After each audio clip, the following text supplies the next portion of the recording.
Barack, you gotta look at me. You told me all those years ago that you couldn't promise me the world, but you could promise me an interesting life. And of course, you outdid yourself and managed to give me both. I know it hasn't always been easy, but there hasn't been a single second through this experience that standing by your side hasn't left me in awe.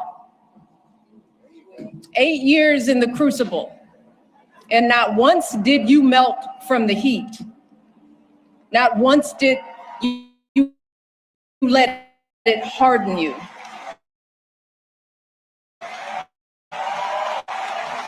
And you used it to reveal your truest essence, stubborn optimism and unflinching courage, your dazzling brilliance and unpretentious decency, your ferocious work ethic, and absolutely unshakable moral fiber.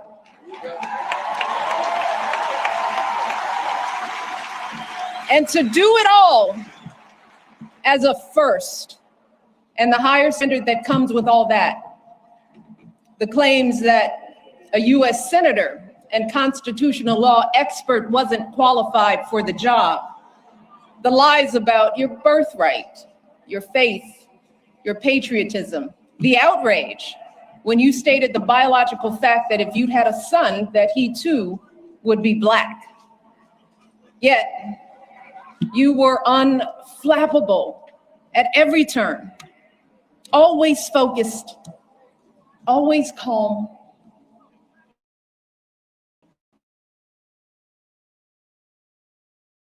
always looking at the long view. Absurd it is to lashed out in frustration,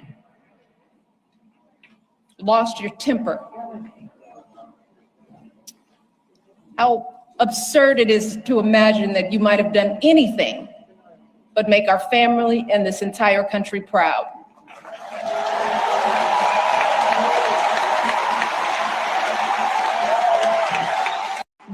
Barack, you gotta look at me.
Play stupid games, win stupid prizes. Today's Ku Klux Kevin goes by the name of Josh Nairn. Now y'all buckle up because this one took some legwork, and it all started with this ostrich face cobalt quarter zip Uncle Ruckus. So this guy pretty much makes a video talking about a race war, saying how the Klansmen have been asleep and that black people don't want to wake them up. They've been waiting and they've been ready for it. It's a battle that black people won't win. Pretty much moaning in white man to sum it all up. But it makes sense. I'ma just say it makes sense. This guy solely makes interracial couples look terrible. Anyway, he'll get his time. In the comment section is where we meet the Whitaker Warriors, aka Joshua, who states, and the crazy thing about us good old boys is we're praying it don't come to that because we all want peace and to mind our own. Us good old boys? Peace? See, Josh, let me ask you a question. Other than the fact you have the neck of a bullfrog, are you talking about these Proud Boys? Like, these ones? You see, you can't try to claim peace and also be a part of a hateful group. Proud Boys, the same ones that burn crosses? Yet here you are as a youth pastor, or I believe Church on the Rock, located at 133 Hill Loop Road, Goldsboro, North Carolina? You thought I wouldn't be able to find you. You thought that you were hidden. Even your Threads profile had nothing on it. I'm not going to tell you how I did it, because I want y'all to keep making the same mistake. Something else has been bothering me too. Somebody please do a checkup on this dog. It looked like an emotional support animal. The emotional support animal looks like he needs an emotional support animal. Also, I did contact the church that you're pastoring at. For the youth, mind you. I haven't gotten a response yet, but they indeed did read it. If I get any updates, I will let y'all know. Proud Boys like you think that y'all can get away with things by hiding in the church and in the police force. Also make sure that everybody that uses your lawn care service knows the exact type of person you are. Let's be honest, they're probably standing right beside you in your Klan meetings. Now, on a more serious note, why does it look like you have a trapped burp? Body built like a Phillips head. It's like you chew water when you drink it. It's like in this picture you were at a pool or something. Just know you can mimic that at home. Just add soap to it. Maybe, just maybe, you won't look so greasy. Grown man out here needing a sports bra. Here looking like the upside down face kid from Family Guy. Why your head big at the bottom and skinny at the top? Pastor as a proud Klansman is crazy, but not surprising. Well, y'all know what to do. Let's keep running it up. 900 followers to go until we hit 20K. That's how we get the story out. This should be the last time I have to address this issue with this racist, demonic, immature parasite you see behind me. Mrs. Sarah J. Fields, or Sarah Jessica Jones, whatever she calls herself nowadays. However, on Facebook, she's known as Sarah J. Fields or whatever. And she has decided to exploit the unfortunate death of Austin Metcalf and the unfortunate and wrongful arrest and conviction of Carmelo Anthony for her own monetary financial gain. Mrs. Fields here has used her social media accounts to stalk and harass the Anthony family. She has become obsessed with Carmelo Anthony and his family and the supporters of Carmelo Anthony since this unforeseen tragedy that occurred in 2025. Mrs. Fields here has used her Twitter account that has over 500,000 followers, her Facebook account that has over 100,000 followers, and her Instagram account that has over 100,000 followers to publish inflammatory narratives of the circumstances that led to Austin's death and Carmelo's unjust conviction. Not only that, but she has been orchestrating her followers to harass the Anthony family through social media, threaten them, flood their inboxes, social media inboxes and DMs with just derogatory and disrespectful messages. Mrs. Fields here has also taken aim at Sherelle Hodge, who is a well-known social media influencer and political activist. Mrs. Hodge, who has decided to use her social media accounts for the greater good to endorse unity and support for the Anthony family during this time. Mrs. Fields has taken an old mugshot of Sherelle Hodge, published it to her social media account, trying to embarrass Sherelle Hodge, trying to malign her character and weaponize her past against her. When Sherelle Hodge made a post addressing this issue and calling out Sarah J. Fields, Sarah J. Fields then goes to play victim, falsely accuses Sherelle Hodge of threatening her, tags the FBI and says that she's filing a report with the FBI, and she claims she's going to sue Sherelle Hodge. So I want to make this video to acknowledge that if I find out that Sherelle Hodge is served with a frivolous lawsuit, I'm going to personally ensure that Sherelle Hodges adequately and vigorously represented, and that frivolous lawsuit is going to be met with a Rule 11 motion for sanctions against any attorney who found it dumb enough to even file this frivolous lawsuit, and it's also going to be met with an anti-SLAPP motion. Sherelle Hodges has not done anything to Sarah J. Fields. Sarah J. Fields is an immature racist bigot. And again, Sarah J. Fields believes that she does not live in a glass house, so she feels she can throw stones trying to judge people for their past. However, Sarah J. Fields is forgetting that John 8:7 reminds us that we are in no place to judge. The scripture reminds us that let he who's without sin cast the first stone. Mrs. Fields here is forgetting that she has a horrible past that she will have to answer to, that she doesn't want nobody calling her out on. But since Mrs. Fields here thinks that it is okay to exploit people's past and weaponize it against them, Mrs. Fields here should know that she will have to answer to the mistake that she made in 2012, on December 6, 2012. Sarah J. Fields, who was living in Texas, left her 3 small children alone in an apartment.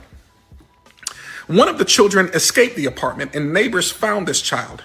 A 911 call was made by leasing office staff and neighbors of Sarah, where they called the police to not only report that they found small children home alone, but when they entered the home was smelled like urine and feces.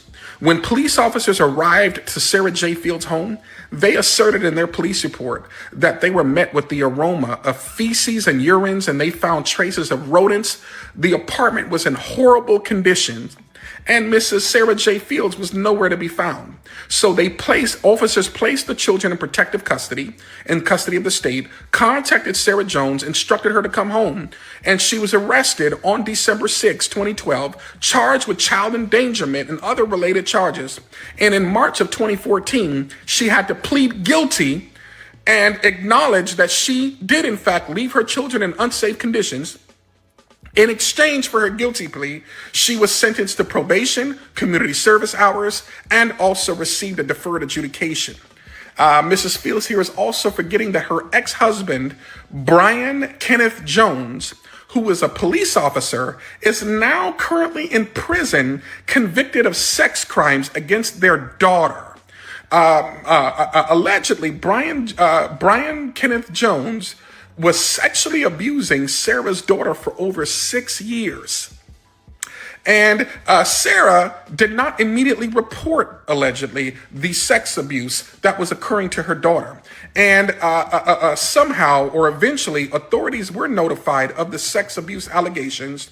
They investigated Brian Kenneth Jones, and determined that there was, in fact, sexual abuse committed to the daughter. And Brian Jones was arrested, charged, and convicted. He is now a registered sex offender, and DOC records indicates that he will be incarcerated through 2036. Mrs. Fields here is also forgetting that she has a past addiction to drugs and opioids. She was heavily addicted to illegal substances. Yet, Mrs. Fields has a past like this, where she was an irresponsible mother. Her own daughter was being sexually abused right up under her nose by her own husband, and she was addicted to drugs, a neglectful parent, and yet she has the nerve to try to judge someone else for their past. This is absolutely sick, and she calls herself a journalist. But what she's doing is she's using her social media platforms as a tool to target people of color that has spoken out in support of the Anthony family. She's also been trying to harass the Anthony family, falsely accuse people of harassing her, filing frivolous lawsuits against all sorts of people, and she just does not know how to stop. She's taken screenshots of post made by Sherelle Hodges and published it to her account, orchestrating her followers to report all of Sherelle Hodges' fundraising sites and websites, just harassing Sherelle Hodge. And she thinks that she is exempt from being held accountable for her actions. You would think that the death of Austin Metcalf taught you racist bigots, you racist parasites, a lesson, and that is to leave us black folk alone. Keep your hands to yourself. We don't want to be harassed by you. We don't want to be stalked by you. We are definitely not scared of you. And we just encourage you racist parasites to mind your business, leave us alone, let us do what we do. If you have a prerogative or a perspective on the situation, that's between you and yours. If you want to support the Austin family, that's your prerogative. This is a free country. But you should not, Sarah J. Fields, target Sherelle Hodge, Selena Charles, or anyone else who chooses to exercise their freedom of speech to be outspoken in support of the Anthony family during this time. Carmelo was wrongfully convicted and he will be freed. This is sad that you racist bigots are exploiting this situation and using it for monetary purposes, and you just won't stop. Sarah J. Fields, you should be the last person talking, last person judging. You and your bigots of followers, find something safe to do. Again, Austin's death should have taught you all a valuable lesson. That's leave us black folk alone. Have a good day.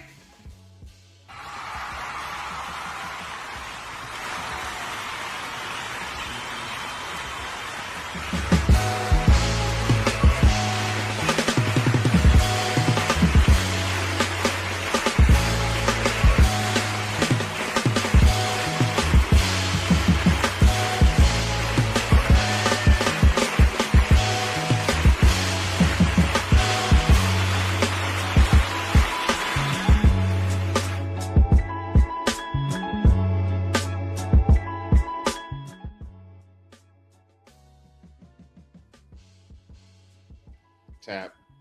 Is this thing on? Hello, hello, hello. Okay, there it goes. All right. Well, welcome to the show. Yay. Back again with yet another episode of the Can We Be Frank Show, the longest running and only Black Agenda podcast representing Central Louisiana. And we're here to bring you the news, updates, the weather. No. We don't do the weather. But I hope y'all stay safe. We keep hearing these rumors about a big thunderstorm. It hasn't hit any of us yet. Or if it has, it's not been significant.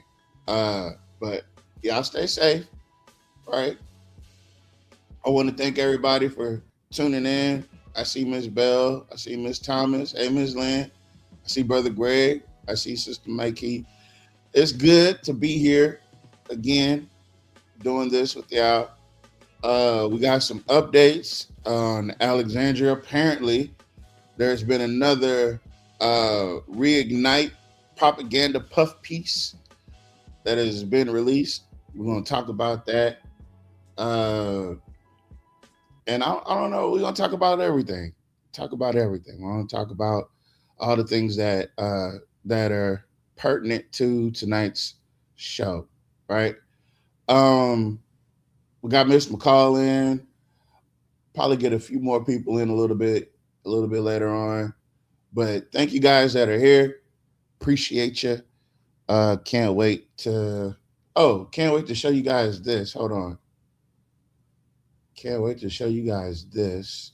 Let me see. It's down here somewhere. Oh, here it goes.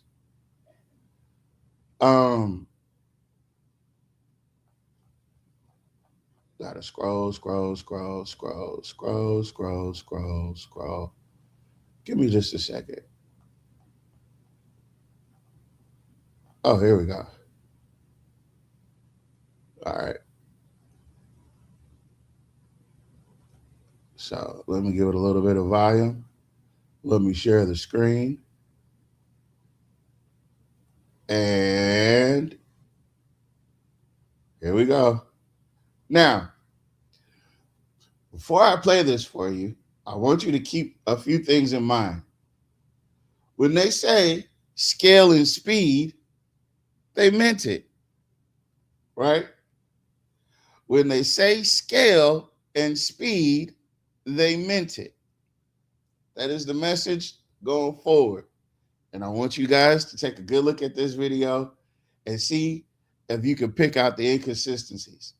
All right, here we go.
Now, if you will, when they say speed, and what was it? When they say what? When they say scale and speed, they mean it. And to me, that lets me know that any problem that the Black community has come to this administration with over the last 20 so odd years. Let's just go with this administration. Over the last 4 years, you've managed to get more done leading up to this election than you've done the whole entire time you've been in office. Which lets me know, right, that a lot of these problems could have been solved. A lot of these issues could have been resolved. And the fact that you're doing all this with such scale and such speed lets me know that you're doing this as a campaign tactic. You're trying to get done before qualifications, right? Because you're going to hang your hat on this reignite bullshit. You're going to hang your hat on it. And I hope whoever chooses to run against you points out the fact that it's awfully convenient that every time leading up into an election year, you have these plethora of projects that just have to get done.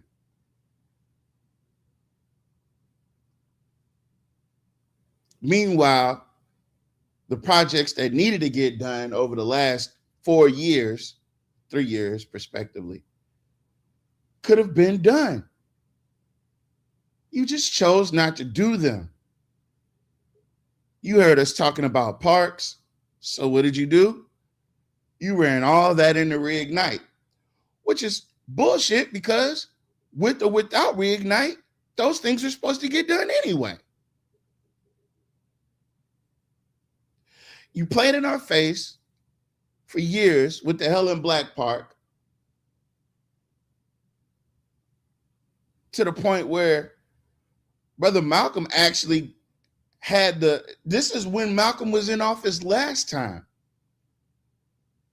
It took you forever to put bathrooms in Helen Black Park. But now all of a sudden, scale and speed. I don't know. Hold on, I got some comments. Let me check the comment section. He said, but they also claim that the money is tight. It is tight. It's tight for black folks. Yeah, anything y'all need in y'all community is tight. We ain't got it. But in all these other communities, we got it. Restore, reignite. The citizens need to be released from this administration. This administration needs to retire. That's what they need to do. They need to go and find a resort to go hang out at so they can get the hell up out of our faces. Miss McCall, you there? Yes, I'm here. What say you? Because I don't want to make it seem like I'm just harping on this administration's lack of ability to read the room. They can't read the room. It's like Okay. It's like Well, what you're saying is correct. I mean, this has been going on forever with him. It's always around election time that all of a sudden all these projects can get done. That he's been in there for 4 years. He's been in there 16 years, actually. And a lot of these things are just getting done and it doesn't make any sense. But it's campaign. And if people don't wake up and understand that this is just a ploy and he does it most of the time, most candidates do it. Exactly what he's doing. So that he can stay in there. I'm not moved by it at all. I'm not moved by it at all. It's up to the citizens of Alexandria to know the bull crap, to smell it, and know that it needs to get cleaned up. And he needs to go home. He needs to go home to Wendy, take care of Wendy and the rest of the kids, and be about his business. Because I think 16 years is enough. I do. Yeah. Especially when you're not being productive. I mean, it's productive for somebody, right? Yeah, well, it's productive for the people who got contracts for the things that he's doing. The people who had these lifelong that they raised their children off of city contracts because of all the money that the city done spent with them. Yeah, Right. but overall, no, I think it's time for him to go home. I really do. Okay. I got something else. So I was perusing the message boards over at KLAB on the post about Mr. Lorenzo Davis and his announcement to run for mayor. And his services are no longer needed. Give us our keys back. Leave your badge at the door, sir. So this was the concerning thing, right? And encouragement is always good, right? We should encourage each other. But this gentleman on the post about Lorenzo Davis's announcement took the extra step to actually formulate. He says Lorenzo Davis could win this race easily. A campaign like this has 5 sticking points. Recruitment being primary focus immediately. The campaign must have sections with a chief in every area as the person who answers to Lorenzo. The campaign must get 5,000 signs in the neighborhoods to every yard as an indicator of trust and admiration for Mr. Davis's campaign. Very carefully get a 4-page newspaper style information sheet with biography, successful business ventures, as well as Christian philanthropic endeavors. Door-to-door campaigns must be coordinated and voter phone numbers put into a block to get voters to contribute and play a vital role in Mr. Davis's campaign. 15,000 bumper stickers on the streets ASAP. Just give them away. Also, put volunteers with Davis's name out near traffic lanes for voters, for voter ID. Then finally hire a campaign manager who is not afraid to take all of what I said and feed it to the voter in a very polite way. If you need TV commercials, call me. Then somebody said also hire Mr. Davis a life coach, a personality designer who will help Mr. Davis appeal to the voter. And then I said, yeah, putting this tragedy in a public is with putting the strategy in public is probably not the best way to win, because now we know that when we see these things, he's not actually doing them as a public service. He's doing it as a candidate. But hey, way to sink it before it starts. Rule 101. If you have a campaign that you're trying to successfully run, 9 times out of 10, you do not want to put the strategy in public. So now, again, I say, when we see these things, this has diminished, to me, his campaign. This has ruined any potential outreach that he may have. And it may have been boldened a few people, but it hurt his campaign a lot more than it helped, right? And that's the thing about support. All support ain't good support. All support ain't good support. And this was a faux pas, if you will, right? Because far be it for me to point out where these people have been over the last 4 years, right? When we have citizens up there taking the brunt of the hit for speaking out, being silenced and being accosted, being talked down to by city council members and the mayor, and certain people chose to stay seated when these young people are stepping up and stepping to that podium and dropping nothing but hardcore, raw truths. It's not a good look. It's not a good look. But, you know, it is election season, right? And the fact that, you know, and listen, I'm just a statistics guy. I like stats, right? So if your stat sheet reads that you got 555 votes last time, and you need 6,500 votes to win,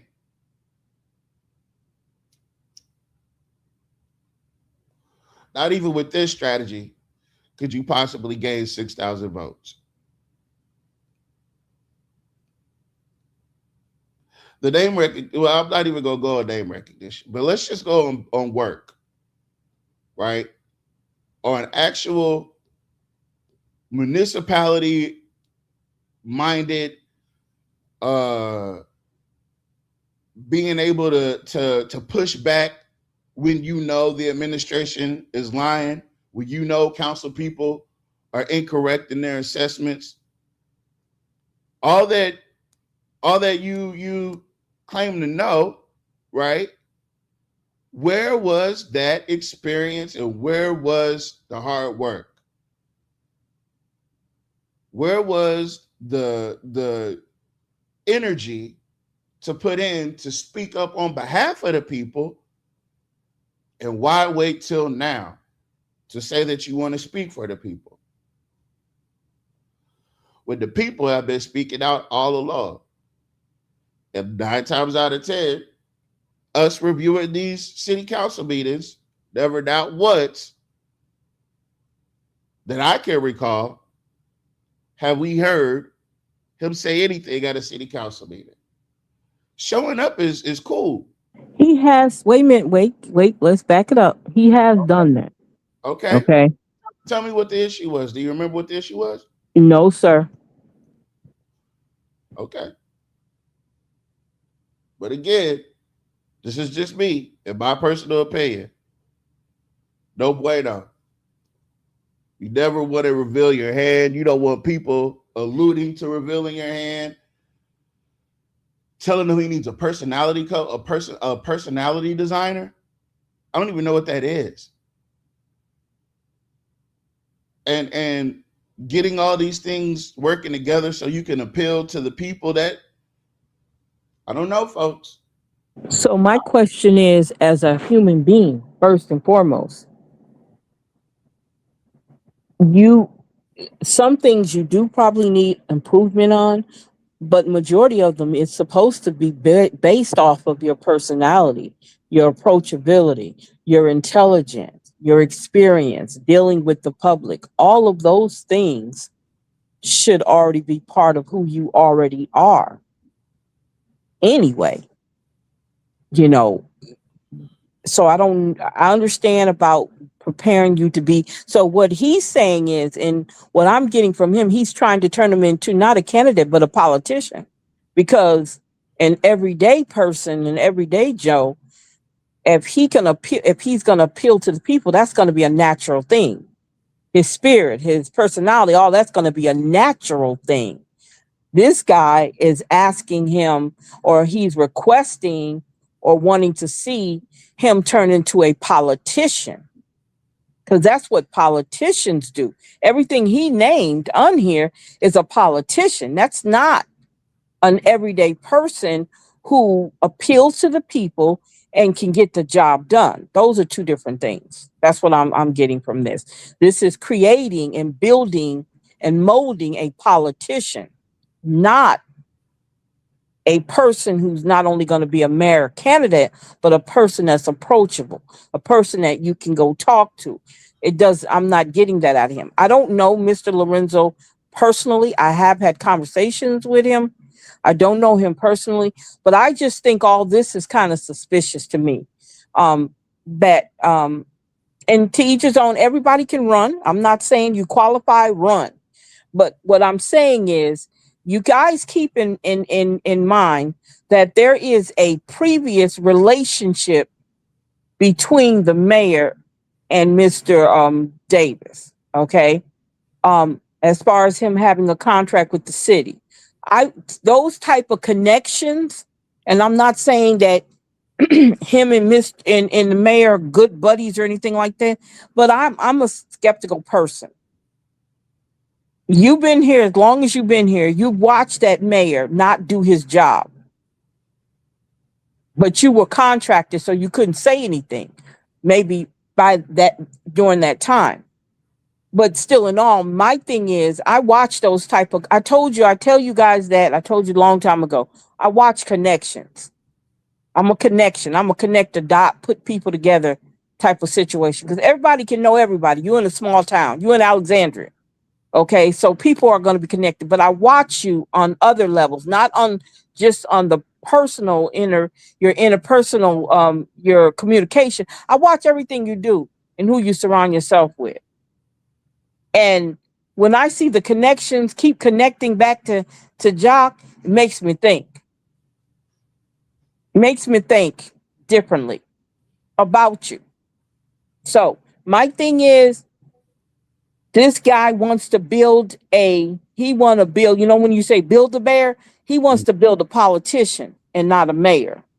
That's what I'm looking at from what I'm reading here. Well, I mean, wouldn't the mayor technically be a politician? You're saying that he wants to give off the facade of he wants to build and then, the thing is, it's scary because we're so close to qualifications.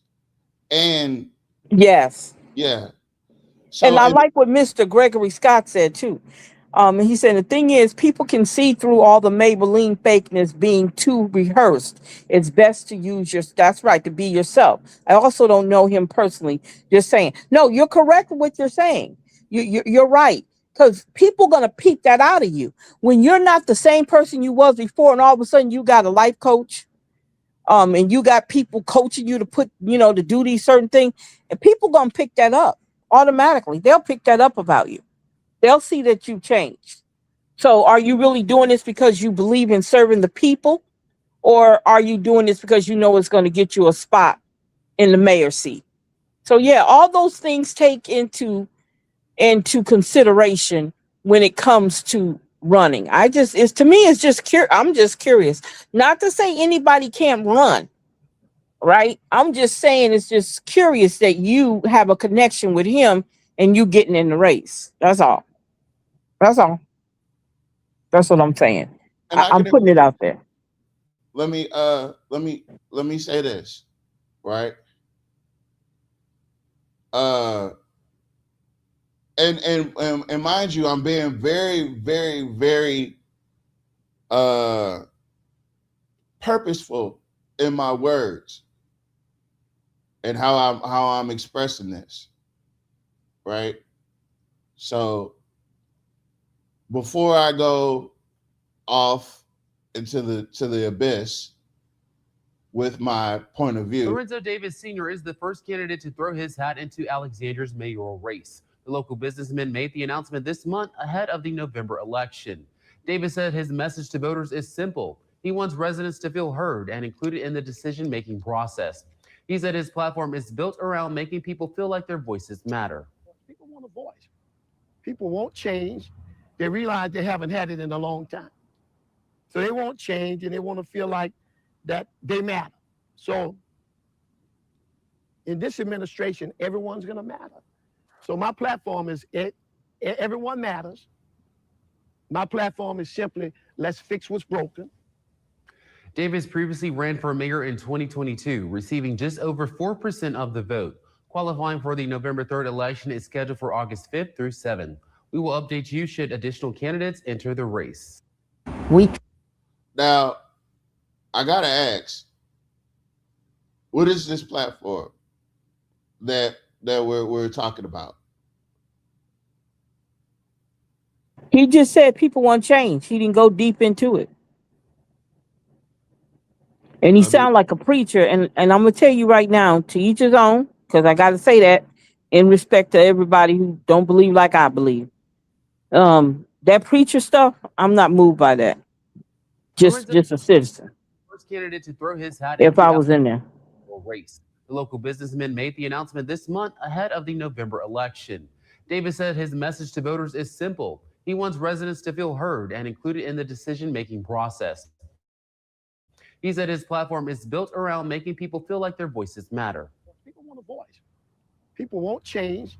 They realize they haven't had it in a long time. So they won't change, and they want to feel like that they matter. So in this administration, everyone's going to matter. So my platform is everyone matters. My platform is simply, let's fix what's broken. Now,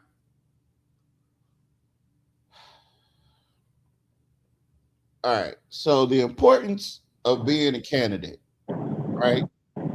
Every time you have the opportunity to lay out your ideas, especially when you're choosing to do so this early, when you're choosing to say that you're running this early, you're gonna need more meat on the bone, pause, than just change and everybody matters. Because you're gonna need something tangible. And at this point, you don't have any tangibles, don't do any interviews. It's just my personal opinion. Don't do any interviews. Even if his intentions are good, do y'all feel part of his mistake both times was announcing too soon, giving Jacques room to find his vote splitters and a lack of clear platform? This is the same issue that we came across last time. I've been looking for the mayoral, it was a mayoral candidates symposium that they did at the Coughlin Sanders Museum when Jacques won in 2020, right? And Mr. Davis was up there, Catherine Davidson was up there, Jacques was up there. It was another fella up there. And I was taking notes. I remember this distinctly. I was taking notes, and the main note that I got was that there was no message. When you get, say for instance, we're in the middle of a mayoral forum, and there's something about the budget, right? Something specific about the budget. The question gets asked. You can't give the people want change answer. That is not an answer. You have to have some type of meat on that bone, pause, right? You have to have it. And that's what the same thing that I got last time. I'm getting the same. I'm getting flashbacks. I'm having a deja vu moment. Right? So I don't know, folks. Nat always talks about one good candidate. And again, announcing early can be detrimental. Announcing too early can be detrimental. Because at this point, the Jock has the upper hand. He does. He can rally around freezing him out or trying to add another voter or add another candidate to be a bloat splitter, which I'm not saying it makes the Black community decision even harder. However, I doubt that you'll see another white candidate enter into this mayor's race. I doubt it. And if they do, I don't know. I just doubt it. I seriously doubt it. Because we just don't see it. We just don't see it. Last time Jock ran against a white lady who had support of some of the people in the Black community. You had two Black men, and that's how Jock run. You split the Black vote, you split it as many ways as you can. That's how you diminish the voting power. You know, and guess what? Jock walked right. I'm talking about he moonwalked into that office. And nobody caught on. Right? And by all means, again, if you can qualify and you have the ideas, you need to have it all mapped out by now. Because when Jock was running, let me tell you something. 100 days, well, Jock had his 100-day plan mapped out a year before he ever qualified. Think about that. Jock had the restore plan already locked in place a year before he ran. So, by comparison, if Mr. Davis was Jock, right, and KLAB came to interview Jock, who was running, do you think Jock would have gave a people need change answer? No, not at all. You have to rise to the level of the competition if you want to win, right?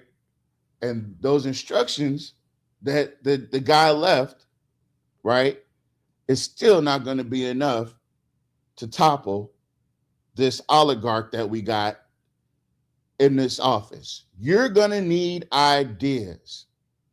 You're going to need a plan. And if you don't have one, you're not the candidate. You're not. You're not. Because you're asking people to give you their vote based on the support of you as a person and not you as a candidate.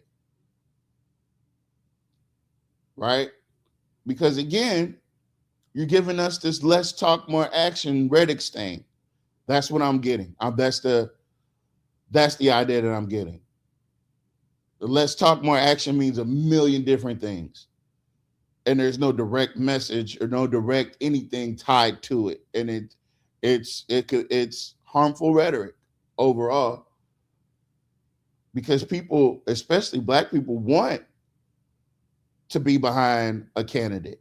They of course they don't want Jock, but you have to be able to offer them something. You have to be able to offer them tangibles. You have to stay dangerous. And when you're not, you're gonna get 4% of the vote. And that 4% could mean the difference between Jock walking back in and you taking those potential numbers from someone else that could clearly beat Jock in other, if it was a one-on-one race, could clearly beat him.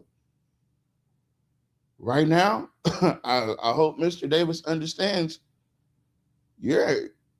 Listen, this is Alexandria politics.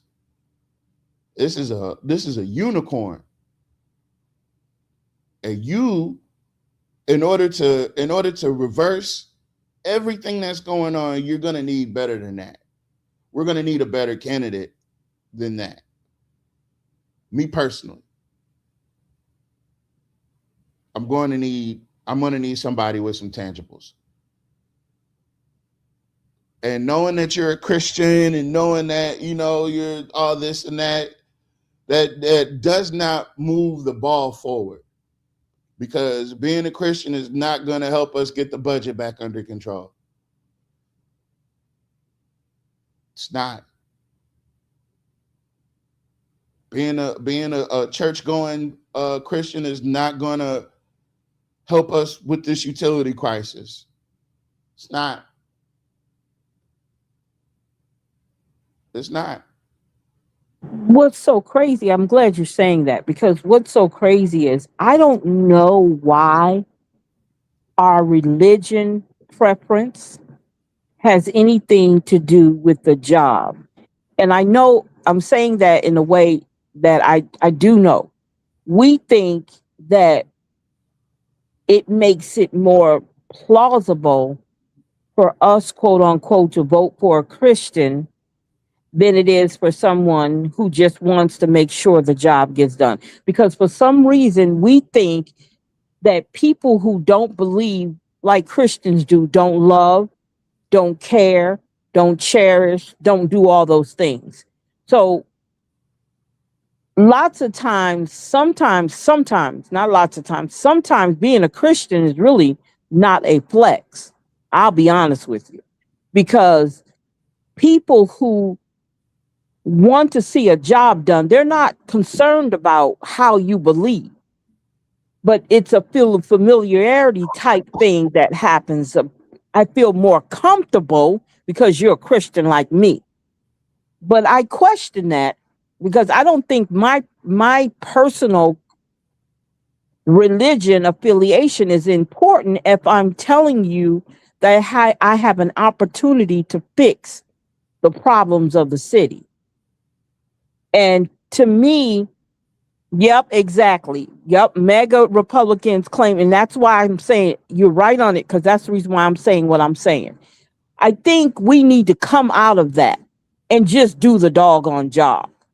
You understand what I'm saying? Come out of that, get the people behind you, and get the job done. Now, people who believe like you on that personal basis, and you don't want to affiliate that with the job that you need to get done, they're not going to want to deal with you, and that's fine. But I think we should keep religion out of just trying to make sure everybody is included in getting things done. Everybody who is in need of help in their communities get that help. It shouldn't be based off of your religious affiliation. That's my take with that. Okay. Now I'm gonna okay. So I saw a video Mr. Porter put out where he talked in depth about this, and I recommend everybody go to Mr. Porter's page and listen to and watch his video of the breakdown of this. And early voting begins on June 12th for the June 27th election. Several races are now heading into a runoff after the May 16th election. Here's a glimpse at what you can expect on your ballot. In every parish, voters will decide in the party primaries for the U.S. Senate. Democratic candidates Gary Crockett and Jamie Davis are facing off, and Republican candidates John Fleming and Julia Letlow are going head-to-head. Over in Vernon Parish, voters will choose between James Jim Shapkoff and LaFonda Stelly in the mayoral race for the city of Leesville. Also up for grabs are District 2 and 3 councilman seats in Leesville and the seat for councilman at large in DeRidder. Over in Rapides Parish, voters will choose the District 5 council member for the city of Pineville. For more information on the upcoming election, head over to Links on 5 tab over on our website. Now, that being said, right? That being said, that is a very broad stroked overview of what we can expect. Now, this hold on.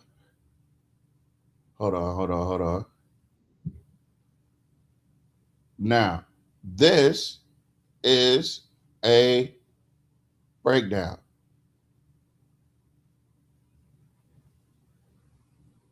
Folks, this is Gerber Porter. So if I'm coming to you on a video, you know what time it is.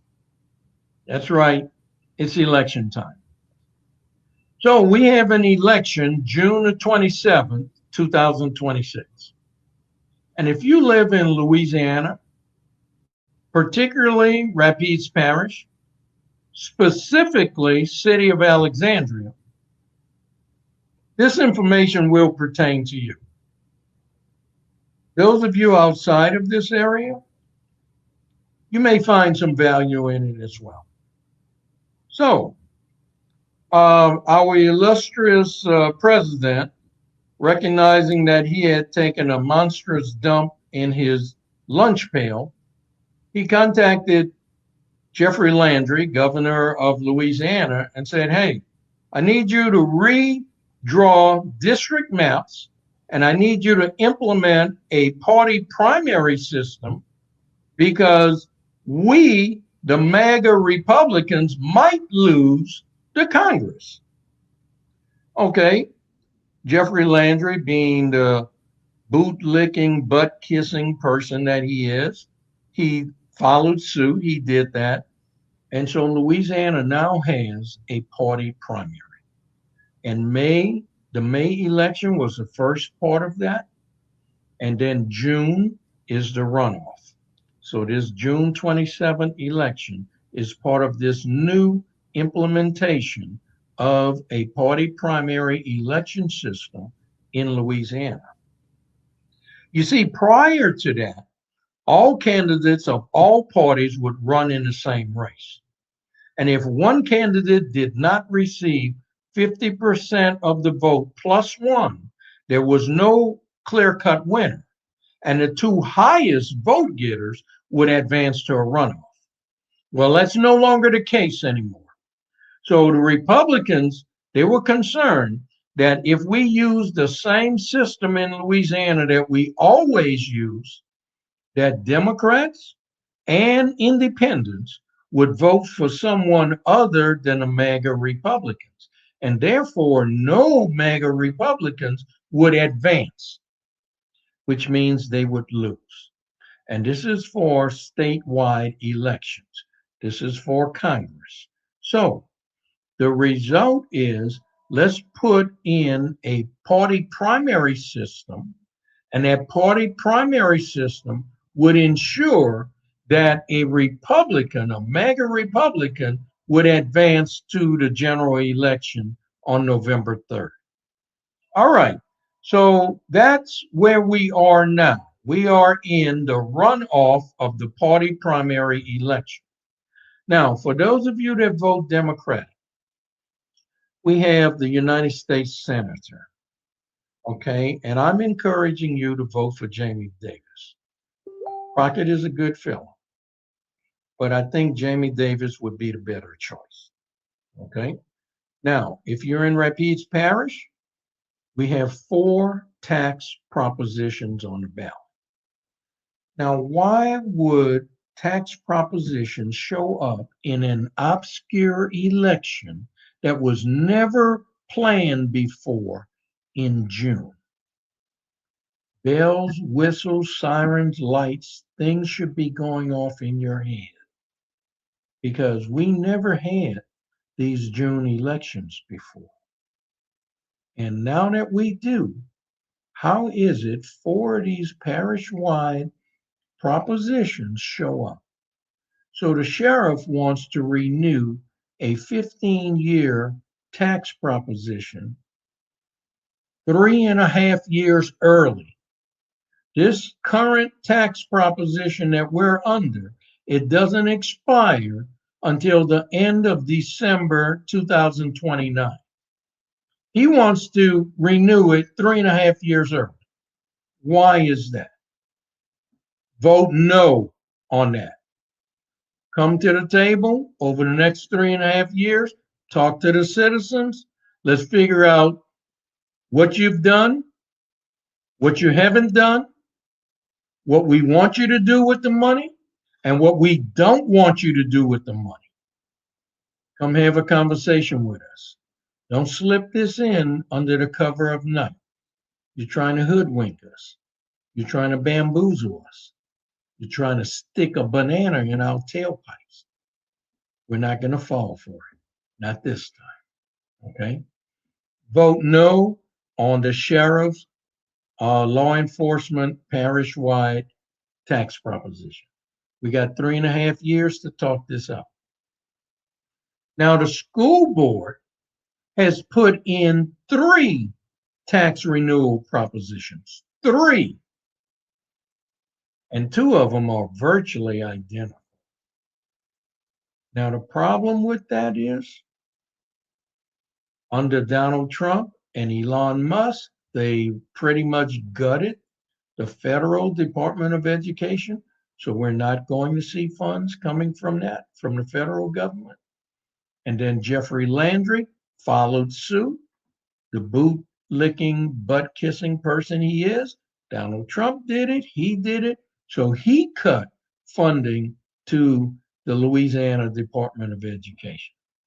And when he did that, he also increased funding to the voucher program. That's to take students from public schools and allow them to go to a private school. But get this, the amount of the voucher is more money than what the public schools would receive if that student was attending public school. Make it make sense. It's crazy. You're going to take money out of public education, give it to private, and you're giving them more than what you would normally give us? Oh, hell no. Vote no on these school board propositions because the federal government and the state government is pushing more and more of the costs for education down to the parish level. Okay, if they're going to do that, we need to reset. We have to push the reset button. We have to unplug this whole system. Pull the plug on it. Let's come to the table and let's decide how we're going to do this. We have to operate with less money. We have to pay more of the cost ourselves. Let's decide what is the best way to go forward. Let's not just throw money at the problem, because if we approve this, we approved it for the next 10 years. So we're stuck with it for the next 10 years. So let's not do that. The money's drying up from the federal level and the state level. That means we have to bear the brunt of the cost of education. Let's get involved. Let's decide how we're going to do this. Let's not just give them another 10 years of this money because they'll just go on doing the same thing they've always done. We can't continue that way. We have to reset. We have to pull the plug. We have to come to the table. We have to go back to the drawing board on this. Vote no on the 3 school board propositions. So voting's important. It's so important that we change our culture around voting. We need to vote in every single election from here until the end of time, because democracy is being dismantled. It was only 60 years ago we got the right to vote. They are dismantling that in broad daylight in front of our eyes. So if you have not been voting, and then 20 years from now you decide, I don't like what's going on, I need to go vote and change this, well, guess what? You won't be able to vote. They would have dismantled that by then. We would be back to the 1960s. So you must get there and vote. And you must make sure everybody that's in your sphere of influence, everybody you're connected to, if they're eligible to vote, make sure they're registered to vote. And once they're registered to vote, make sure they vote. Don't just sit at home and say, yeah, I'm registered. No, get out and vote. And when they go vote, they have to vote in our best interest. It's that important. Otherwise, guess what? We're back to chains. We're back to working the fields. We're back to picking cotton. 12 years a slave. If you don't get out there and vote, okay, it's important. Now, for those of you from my generation, you may have a mail-in ballot. Now, they made this very difficult, okay? It was never this complicated. So let's look at this. This mail-in ballot, this is not junk mail. Don't cast that out. They got it blue and white, look like something from an insurance company, and you would normally just toss that in the trash. So you get all sorts of things in here. You get a very good instruction letter. And don't throw this out. Keep this because it explains how to fill out your ballot. Okay, it's front and back. So it's a lot to it. Now, you also get the important part of this, which is your actual ballot. And this ballot is what you fill out. This is your vote. Okay? So we need to vote. And as I mentioned earlier, vote for Jamie Davis for senator if you're Democrat. Vote no on all of the parish-wide amendments. So you fill this out and you use a black pen, a blue pen, or a heavy lead pencil, and you fill in the little ovals. Now, once you've done that, you also have in here 3 envelopes. You got envelope number 1, okay? All right, you have envelope number 2. All right, and you have envelope number 3. All right, so they're making this very difficult. So let's just go through it, and it's all in instructions.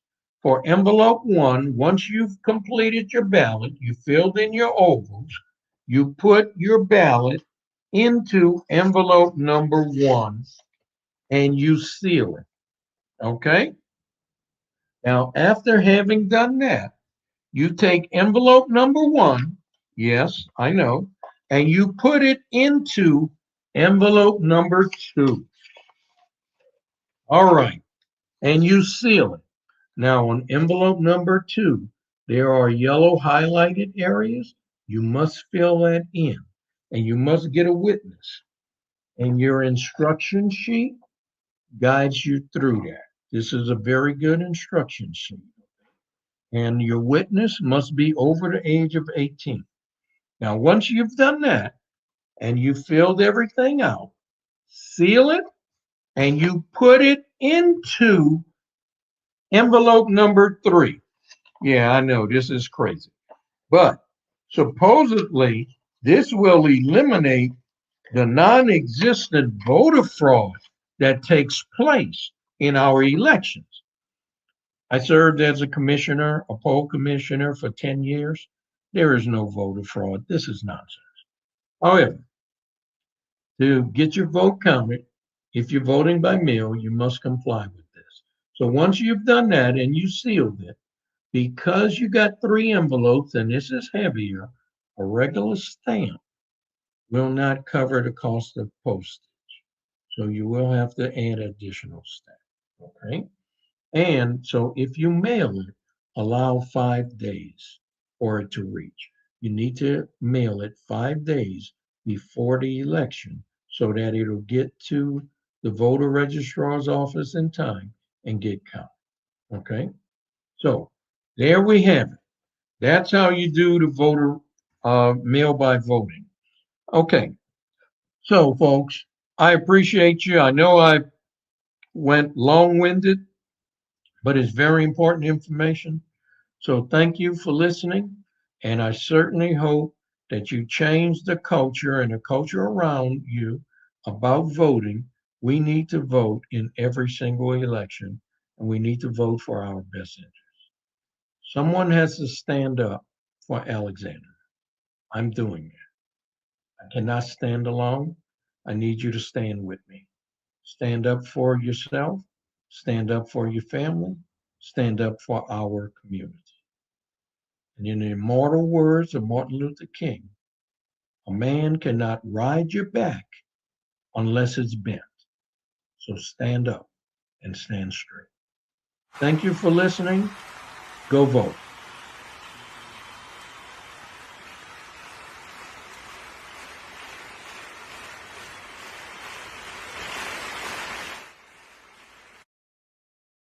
Yeah, of course. Of course.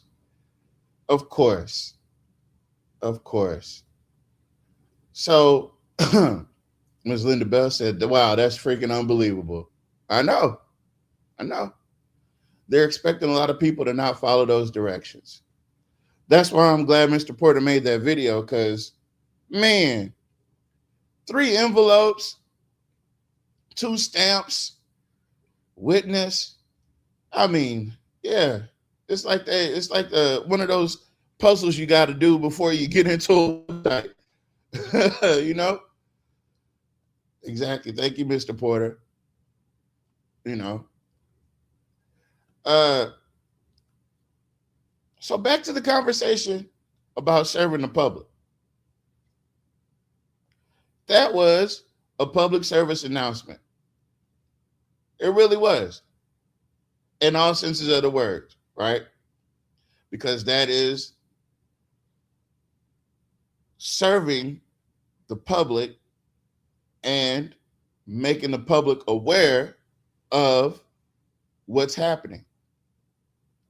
So when those questions come up about who should I vote for, or what should I vote for, or what should I vote on, that's a breakdown you can always go back and visit leading up to June 27th. I think early voting has already started, if I'm not mistaken. So you can always go back and refer to that if you need a deeper explanation. It's on Mr. Porter's page, right? So you can go over there and refresh yourself, you know, and you can follow step by step, which is exactly what I would do.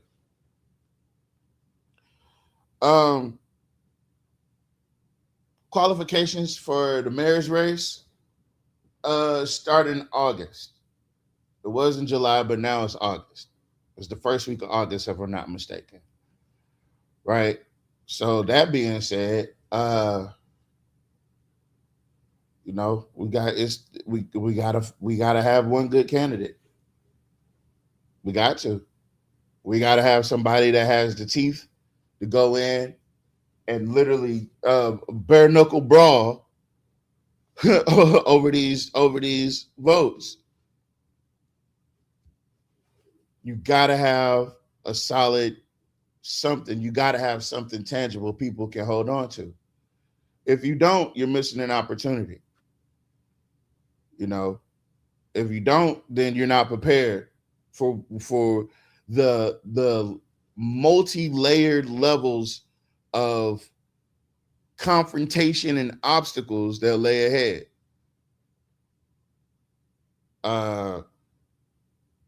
Having a candidate that can't be gaslit or manipulated by Jock is helpful. It's probably one of the most helpful tools that a candidate running against Jock could have.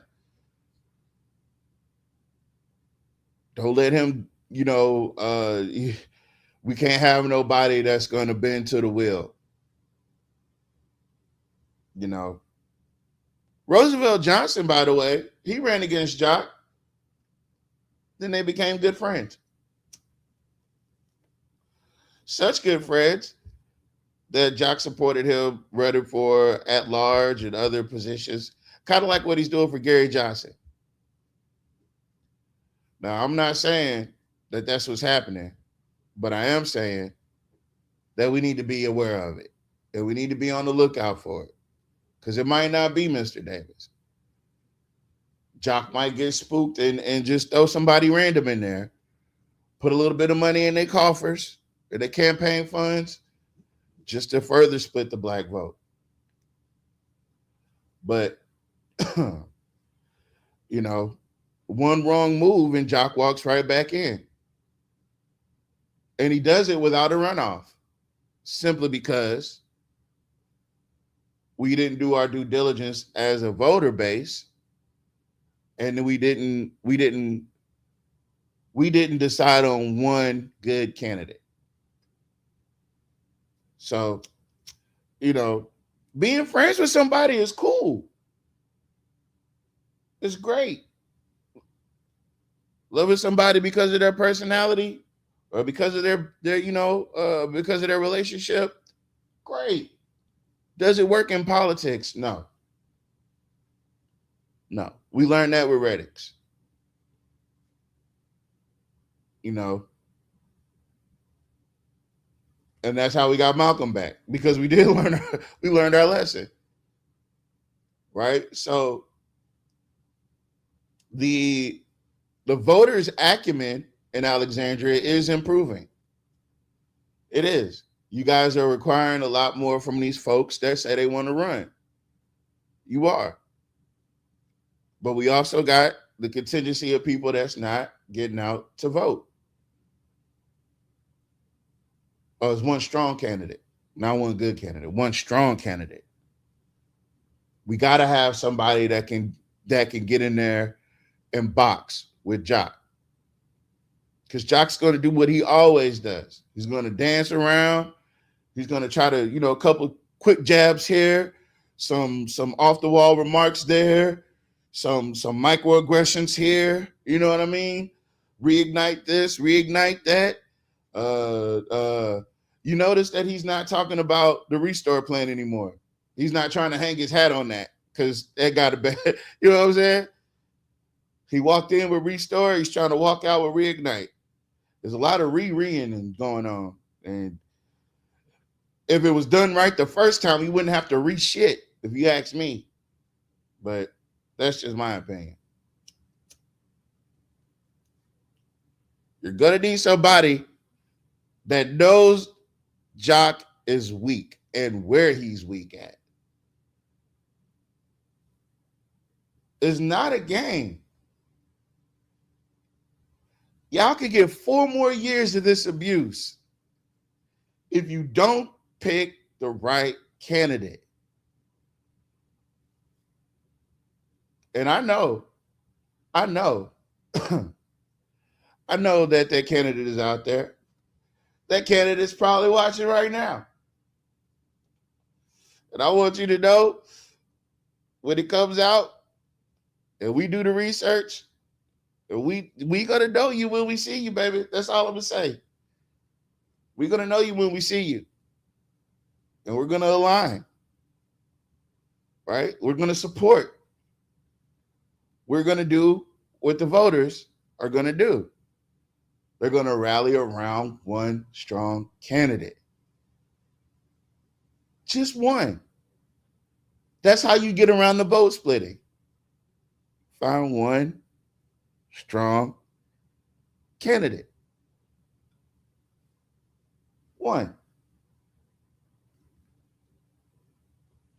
And again, we're not telling you who to vote for, but if you know, if you're familiar with half of what we say and what we do on this show, on this podcast, and what we stand for, if we down with it, that's what we highly recommend and that we very much so are gonna get behind. We're gonna push. We can't just tell you to look for one strong candidate and just leave you out like a windsock. Like, oh, wait a minute, which one is which? No, we're going to help you identify. We're going to help you identify. Again, Mr. Porter hit it right on the head. It's time to stand up. It is. It's time to stand up. Like look what Brother Nat said. We can do it. We can. We can. This collective that we built, this group of this audience that we built, where we getting 2,000 and 3,000 views. I know a lot of them ain't in Alexandria, but 2,000 or 3,000 views, that's a third of Alexandria. That's a third of the electorate. That's enough people that know about what we're doing. And that's just the ones on Facebook and YouTube.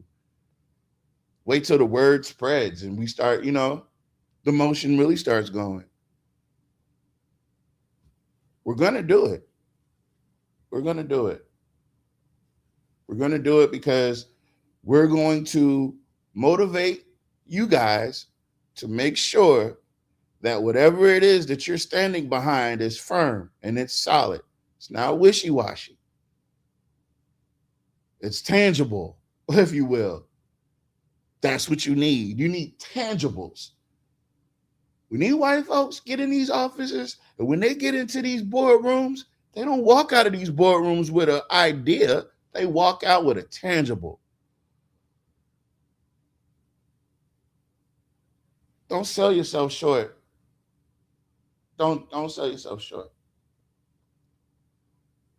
Ms. McCall, you got anything you want to add?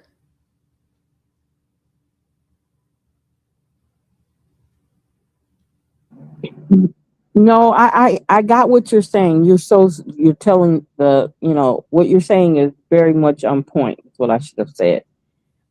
You have to walk in the room and walk out of there with something. And like you said, the ideal that what's been done in the past, it's not what's going to be working going forward when it comes to candidates, when it comes to people vetting people and knowing what they want. And I've said this before, we talk about Alexandria a lot. We talk about Alexandria mainly because it's a majority Black city. Well, that's why I talk about it. And I know that there's Black cities across America that are very progressive. Every city has a bad part to it. Doesn't mean that you have to capitalize on the bad part. What you can do is you can fix those bad parts and make them where they become part of everyone else. And that's the issue with a lot of places that are majority ran by white candidates or white mayors or white government, simply because they do not want everyone to be on an even keel. They do not want everybody on an equal platform, where, not to say that everybody is going to be, everything is going to work, but majority of it can work. And it can work where we all have the same privileges and the right of the city itself. A city can't grow and can't be progressive unless it involves everyone. And the mayor cannot be a mayor unless he involves everyone. And that's the issue. Is like whenever we have an issue, all we do is complain. Well, my answer to that is, well, then you fix what we're complaining about. Then there won't be a complaint. We understand everybody cannot be satisfied. That is a well said format. But you have to at least attempt to help as many people as you can help. And fix the problem. It's not really directly helping people. It's the situation people are in, the environments that they're in, the communities that they're in, that's not fixed. So it's really not the people, it's the situation you have them in. People work hard every day. They come home and they're responsible to get trash out the drainage in the streets so that when it rains, right, it don't flood. And why are we dealing with flooding? if our drainage system should have been fixed. Because I hear this, oh, you need to keep your leaves out the drains. But that's on the street. That's not in my yard. That's in the streets. So why is it my responsibility to get leaves out of the drainage? It's not the street is the street, right? And isn't that the street belongs to the city itself? Don't we pay people to clean out the drainages? So why are you expecting me to do it if around my house is clean and I still get flooded out because the streets are not cleaned? And because people come and complain about that, it's a problem. Well, you create a way that will never be a problem again the first time by fixing whatever keeps everything clogged in the streets. So it's simple solutions to simple problems. And people do get tired. They do get exhausted from saying these things over and over again. Nobody is listening. So the job never gets done. So that has to change. If you call yourself wanting to run, you got to get in there and you got to look at the plans of this whole system in Alexandria. What is working and what is not working. Sit down with your engineers, sit down with your water people, whatever, your drainage boards. Find out why this situation keeps happening in the same areas over and over again. And then fix it. Don't patch it, but fix it. If it costs for Reignite not to happen, to fix the drainage in the city, then do that. So I maybe it's simple to me because I'm on the outside. But a lot of these problems have simple solutions. We've set up here on this show many a day coming up with solutions of things that's happening in Alexandria. And they're not hard. But if you're not interested in fixing something and you love the idea that you can tread people who are hardworking and trying to make a living for themselves, and you tread them through the system as far as when you talk about utilities and all these other things, because everybody can't afford everything now. The jobs are not there. And what they make, it has to maintain everything else. So why are you making everybody else's life miserable? Why not fix the problem? That's it. Fix it. Go ahead, Nat. I'm sorry. I got on my little diatribe. Yes, ma'am. But why do I care about where you live at? You live in the slums. Yeah. You live in places right. I'll never go. You live in places I don't even know exist that in the city limits, according to Jim Ballard. You live in a place where I don't even know who played at the baseball field in District 3. So what do I care about you flooding? If we can't get a grant to fix your problem, then your problem's ready to fix. We know you pay taxes. We don't give a damn about you paying taxes. That's going to the other side of town. We take your money and fix the other side of town, and whatever happened to you happens. So all this stuff, what they talking about, oh, well, we give the citizens a platform to talk. I've seen many people talk every city council meeting there is so far for the last 5 years. And I ain't seen no justice. Talking don't mean a damn thing if you ain't doing nothing. That's right. That's right. They want to give us a pacifier. They want to give us a Harriet Tubman $20 bill. See, and guess what? The Harriet Tubman $20 bill, we want to make it $7.25 an hour. So what good is that? We got to work 3 hours to get that $20 bill. So what I'm saying is, they'd rather pacify us and tell us, oh, just let them talk. They're going to be all right. Just let them talk. And nothing never gets done. That's disrespectful. We, in these areas of town, they tell us to make sure that our drainage are clean, but they only tell people that in District 1, 2, and 3. They don't have to say that in District 4 and 5.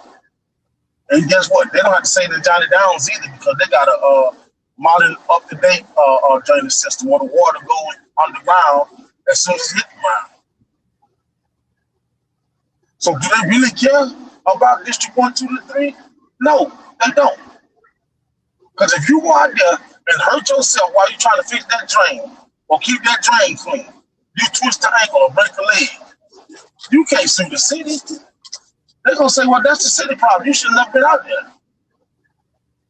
You see how that goes, Nicole?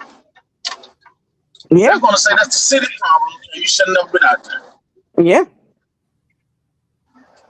You see, Yeah. it's only a community thing when you want us to do your job. Exactly. Exactly. That's when it's a community thing. Where the community need to keep their drainage clean. So, you know what I think would be very productive? This is just a suggestion. I think the citizens of the city that has drainage problems should start going to these drainage board meetings. I don't know when they are, but I think they should start attending if they're open to the public, that they need to start going to because you know what I'm very curious of, you guys? I'm curious to see the map of how the drainage system is set up. And the reason why I say that, and then with Mr. Porter sitting on the drainage board, for him to break it all the way down to us and show us on here or, wherever, and show us where the problem is. Because he's already talked about the solution of how to get rid of the rain. I think that would be very interesting to do, is to have this conversation, or go to somebody, a group of people. You need somebody from each district that flood. I'm talking about the flooding districts. Anybody who take in water. I would love to see them go to one of their meetings and ask several questions about how the drainage system is set up. I think that would be very interesting, because let me say this about us as people. We're going to have to start being more involved in the problems that are happening in our area. And I'm not saying, hold on. Let me say this. I want to play this clip, and I want y'all to kind of grasp what you're saying. Okay. And put it together. Okay. We want to progress our community. We should hope that we have more Russell Wilsons than Futures, who's infantilized. Future's still trying to be a young Jim Jones, infantilized. That's the goal of the system, is to keep you young minded. Because if you stay young minded, then you stay out of grown folk business. Because you know what grown folks do? Build communities, build systems, build structures. Same structures and systems that got your stupid ass in your 40s thinking about who are real and who not. Who give a f? If we want to progress our community. He talked about staying out of grown folk business, right? Yeah. That reminded me of when people would say, "Oh, them people gonna do what they gonna do anyway." That reminds me of I don't know why I need to get out and vote. Them white folks just gonna do what they gonna do anyway. It's a young mindset of you not being able to impact your community. Exactly. And that's what I feel this administration does, and to some certain extent, that's what I feel like the council does. They perpetuate that same mindset. Because when we come up there with facts, stats, and opinions that are based in those facts, what do? Disregard them. Yep. What is Cynthia get up there and say? Okay, yeah. What does Jock tell them? We don't answer questions. So this perpetuation of this, it has to change. It has to change if you want to. If it's one thing to, and I feel like the brother Davis made the one mistake that that black people running against Jock make, And that's that inclusive shit about everybody. Yep. Every time. And everybody don't need help. That's right. Everybody's drainage ain't jacked up. Everybody's water not brown. That's right. Everybody is not underneath the poverty line. It's just a few of us. Well, it's just it's us that's below the poverty. That's living below the poverty line. Everybody is not. You have to be willing to say the thing. I'm sorry. I'm sorry to laugh. But let me go back on me. Miss Bell, you better behave yourself. Nope, that's what it gets you put on the big screen. It's a running joke in our class. Oh, okay. Right. They're not actively listening to the people that put them in office. Because I tell you this, everybody's not having these issues. Everybody does matter. In the most broadest sense of the word, everybody does matter. But the people that are being affected by the issues isn't everybody. Talk to them. You need them to show up for you. Everybody's not going to show up for you. Hence the 4%.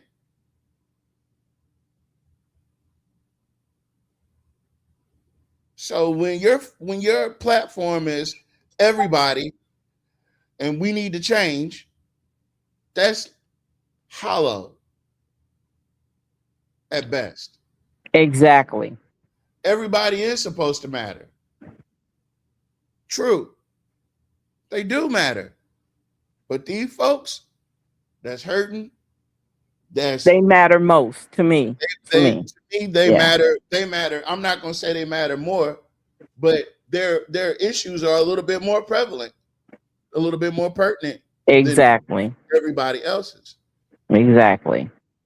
And that's why I say it's important that they do find out, get the map of the city of Alexandria and have somebody explain how the system works. Don't try to say that, oh, that's too complicated. You can't do that. It's too much going on. No. Explain to the ones who really want to know how the system works and why does my area gets water and that area over there doesn't. So what can we fix right now to make sure that my area doesn't get water every time it rains? That's all I want to know. I want my area to, if nothing else, make our area where we don't have to stress about having to buy a new car if it rains too hard.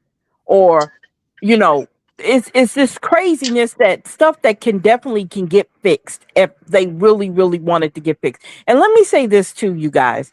We're not saying put everything on the city of Alexandria. We're saying the things that the city is responsible for them to be responsible for it. Everything else is really supposed to be on the community. But you can't do it with the community if the community is not built up in order to take the brunt of whatever needs to be done that the city doesn't do. So I think people are being more well educated. People are paying more attention and they want change, but they also have to be responsible too. Like you said, they have to be the grown-ups in the situation now. Well, ma'am, you weren't saying that the other day when you was in the concert in the rain with King George. You didn't say nothing. Okay, for one thing, I don't go to crowds like that. I don't support stuff like that. Listen, ma'am. Okay. Your people I live in the projects outside. I live in the projects in Pineville. And Pineville takes care of us if we need something. I just want to let you know that. People from District 1, 2, and 3 was outside partying in the rain, and I didn't hear no complaints about nobody. Y'all weren't complaining about water then. But you got to remember. Y'all weren't complaining about power. But remember what we said. You stay out of grown folks' what? Business. Right? And that's why they treat you like a child. That's See what I'm saying? So they give you that. They give you that party so you can stay out of grown folks' business. That's right. You're right. Yeah. You 100% correct. I give you King George as long as you don't come to the city council meeting. Exactly. You Gotcha. see, I'll give you King George as long as you don't raise no hell. I'll give you a party as long as you don't say nothing. I'll let your kids play on Fridays in different parks every other Friday as long as you don't raise no hell. That's right. That's right. As long as you be complacent about what I'm doing. As long as you praise me and let me take a picture with your child. Yeah. Yeah. You see what I'm saying? Yeah. So they give us all this stuff right here just to make sure we don't get in grown folks' business. Ain't that something? Yeah, you know, Give us all this. You know what? We need to start a series. Stay out of grown folk business. Yeah. That's what we need to do. It's grown folk business. It's not a grown folk business. Yeah. You see, because as long as you pacified, you're not gonna listen, y'all. Today I saw my grandbaby, right? And y'all saw the video. One of my grandbabies. And my grandbaby, when he wants something, just give him pacified. Yeah, he gonna pacify. Pop off and get pacified. Now that pacifier don't do nothing to him but ease his pain for the moment. And he still got the same old problem he had before I gave him the pacifier. That's what the citizens should understand. Y'all get pacified with a King George concert. Outside in the rain. Ain't that something? And guess what? You live in the slums, so I hope you got some insurance. So when you do go to the hospital, you know what's going on, Tavares? As a slight pivot to the left, right? I've been watching Clay Kane. I don't know if you guys are familiar with him, but he has a co-host named Reese Colbert. And this I'll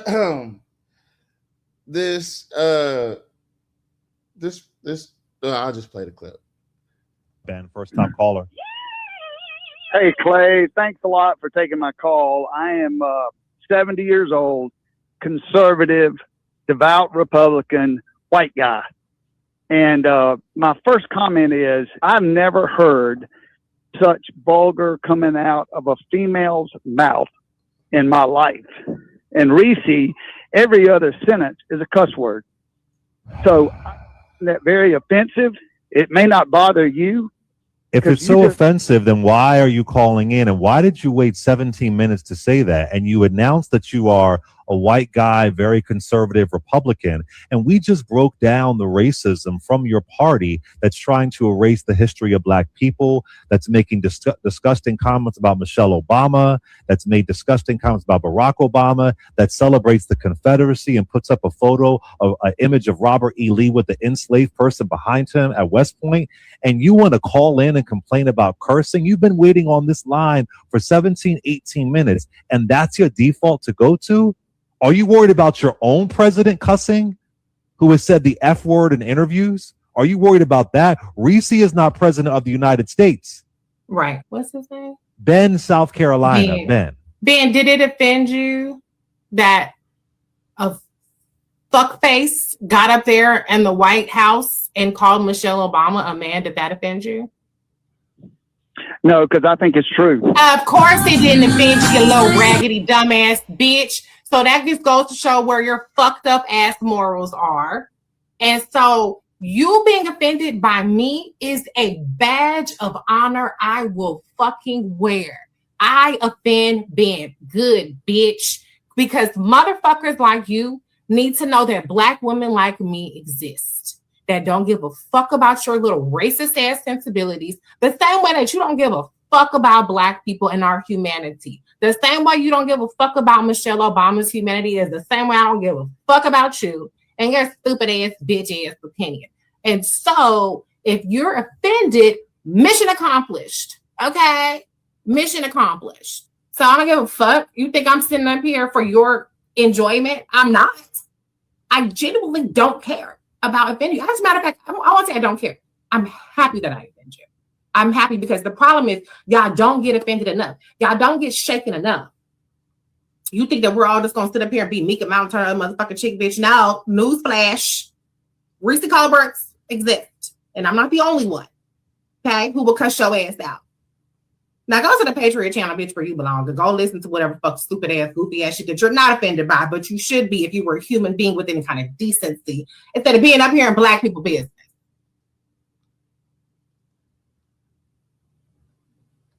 In essence, the purpose behind that clip was to let you know it's not everybody. Everybody is important, but these people don't give a damn about everybody. They don't care about everybody. They care about their people. They care about their feelings. They care about their Johnny Downs. They care about their District 4. They care about their historic district. They care about their District 5. They care about their new water pump station. They care about all the things that you don't have. They care about getting them. So it's really not about everybody. You think John gets up there and talks about everybody? No. Do you think Reignite is supposed to help everybody? Fuck no. It helps District 4, where it's based at. Where they gerrymandered you out of District 2 and 4. They moved the mall out of 2. They moved Walmart out of 2, and they moved it into 4 and made a whole project around it. So 40, 80, however millions of dollars go into District 4. That's the Reignite program. This park shit, that was supposed to be done anyway. That's why we have a Parks and Recreation budget.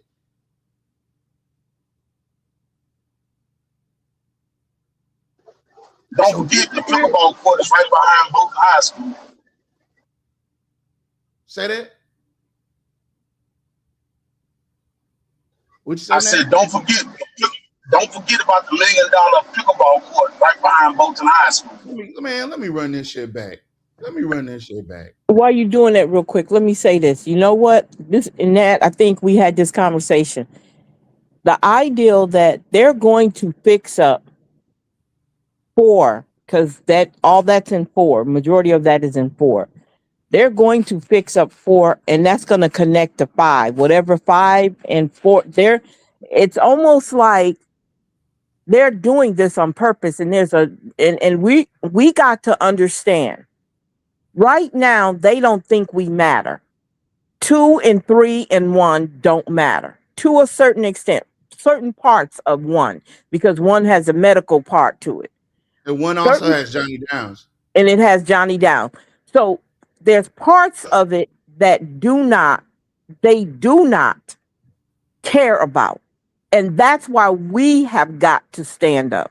I say we, I'm saying as Black people, we have got to stand up and demand those things to happen in our neighborhoods. We got to get in grown folks' business, point blank. I'm going to run this back. After the conversation and the conversation branches that we just had, I'm going to run this back because I played it at the beginning. And I want you guys to just pay attention. He said, when we said scale and speed, we meant it, right?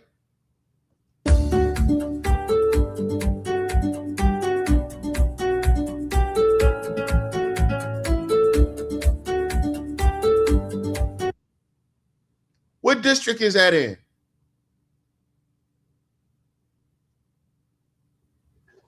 That's 4. That's 4. How much you say that cost? That's 99200 something. That's almost $1 million. $1 million. Yeah.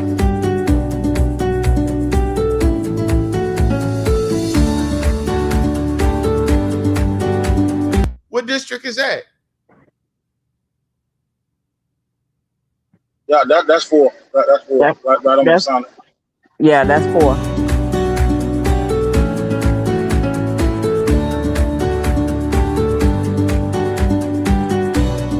I wonder how much that cost. What district is this? I think that's 1. Is that 1? Now compare what you just said. Huh? Go ahead. What you say, Nat? No, go on, man. I'm listening. It's funny. Go on.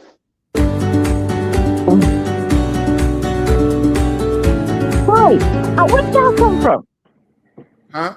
No, I'm sorry. I'm sorry. Go ahead.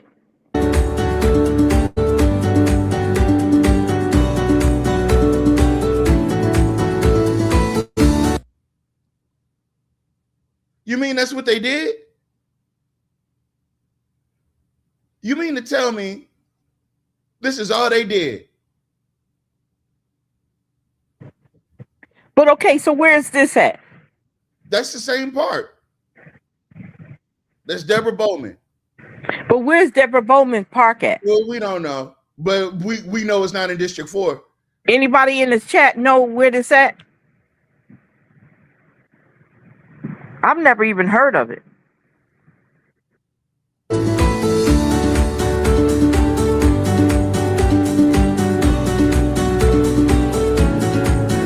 Hey, when I saw this, I said them look like fighting pits. You know where the people they do better knuckle crawling over there? The seizure. That's Yeah, the seizure pits. Yes. Okay, so where's this at? This is Charles Smith Park. I'm assuming they just renamed it. So anybody know where these parks at? Because I haven't heard of neither one of them parks.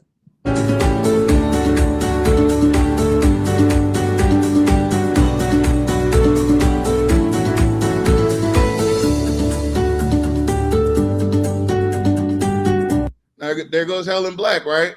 Okay, so Helen Black Park was already on the agenda to get fixed way before the Reignite even was in existence. So I don't know how it got part of it. See, here's the thing.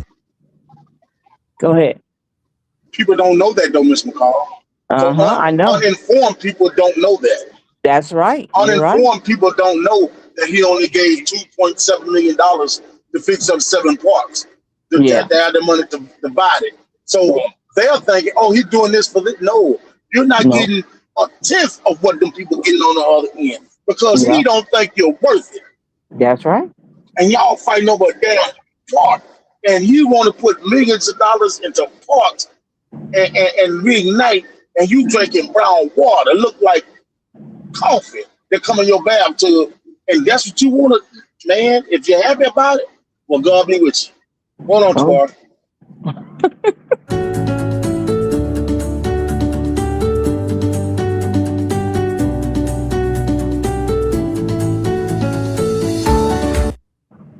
Now, let's talk about Cheatham Park. Now, wasn't it said that it wasn't going to get fixed to 2030? Oh no, this is just a park. No, I know. Yeah, that's a park. I know. See, the baseball complex, will City Perry say, oh, they're going to renovate the baseball park in 2030. And when 2030 comes, they're going to take it 2040. And when 2040 comes, they're going to take it 2050. And your dumb ass is that damn believe it every time he tell you something. You goddamn fool. And see, that's what makes me so mad because you fall for anything. Jaguar's a pimp. He said, let me go up there and do the job. I'll do it for less money. If I can pimp them people up there, I'll do it for less money. Yeah, because it don't take much to get them to agree to stuff he wants. It don't take much to get them to agree to stuff he wants. And they not getting nothing in return. They're not getting nothing in return. So you guys might think we're being hypercritical of this reignite thing, but you guys aren't seeing the scam. For those of you that think we're being too critical. And if you're not seeing the scam, I can't make you see the scam. You're either being willfully obtuse or you're being willfully ignorant. But anybody that comes to you and says, hey, I got this great idea, it's going to help everybody in District 4. We're going to put all this money in District 4. He's not saying that part. That's right. We're going to do this, this, and this in District 4. But it's for the city, right? Stronger quality of life, stronger. See, they're trying to turn Man, if you compare what they did to Cheatham Park to what they did over there to that first park we looked at, where they dropped $1 million on pickleball and ski shooting and all whatever the hell else they got going on over there, they gave y'all walkways. They laid concrete out. They dug up dirt and laid out concrete. That's your improvement. And you know what's so funny, Tavares? Y'all know what's so funny? When they get the pickleball court, you know what they're going when they get the pickleball court up and ready, they're gonna have little nigga kids out there taking pictures. They gonna try to saying, they gonna try to get old people out there to do that. Yeah, they're gonna get old white old people. Kids. No. They're going to get black folks out there because they're gonna tell the black folks, hey, it benefits you also. Yeah. You see what I'm saying? Well, they got a tournament. Yeah, look, y'all, they got a tournament coming up. Did you hear them? Did you hear that? A pickleball tournament? Yeah, they got a pickleball tournament coming up. See that? Now, how is that going to benefit people? How is that going to benefit the whole city? I don't know. I don't know if it's a quality of life. Quality of life. My God, today. Quality of life. So how that's going to make some money? Everything ain't go. He told you everything we spending money on ain't go back, buddy. Money? He already told you that. That's exactly what he said. And see how black folks ain't following. See, we only get in trouble for what they say because we repeat exactly what he said. He did say that. And we do ain't gonna make no money. Well, I'm quite sure the tournaments will be bringing in money. I mean, if they have, since they're having groups of people, so I'm quite sure for your group to be able to play pickleball, they'll have to pay, tournament fees, right? That's gonna be. Let me tell you, gonna be playing that pickleball tournament. Rapids regional versus Cabrini. Yeah, let's talk about it. Yeah, Rapids, the police department versus the fire department. I see the writing on the wall already. The sheriff's office versus Cabrini. Exactly. Exactly. That don't benefit the whole city, but the people that it don't benefit will get mad at us because we telling you, hey, that don't benefit you at all. Mm-hmm. Yeah. You gotta call Noah every time a hard rain comes. Stay out of grown folks' business. That's all I'm just gonna tell you. Stay out of grown folks' business. What they fall for? Stay in your trail ride business. Stay in your partying business. That's all you need to do. Stay in your fighting business. We do have an issue. We do have a small issue. It's not small at all.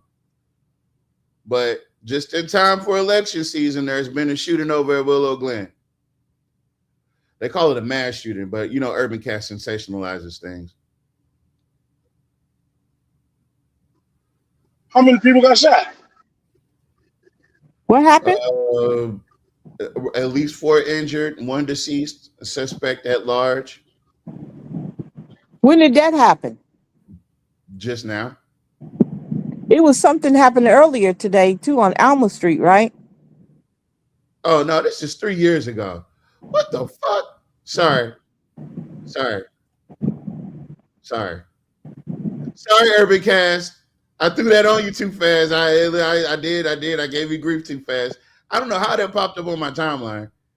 Teresa Tarlin said Royal Martin versus Clico. She's stupid.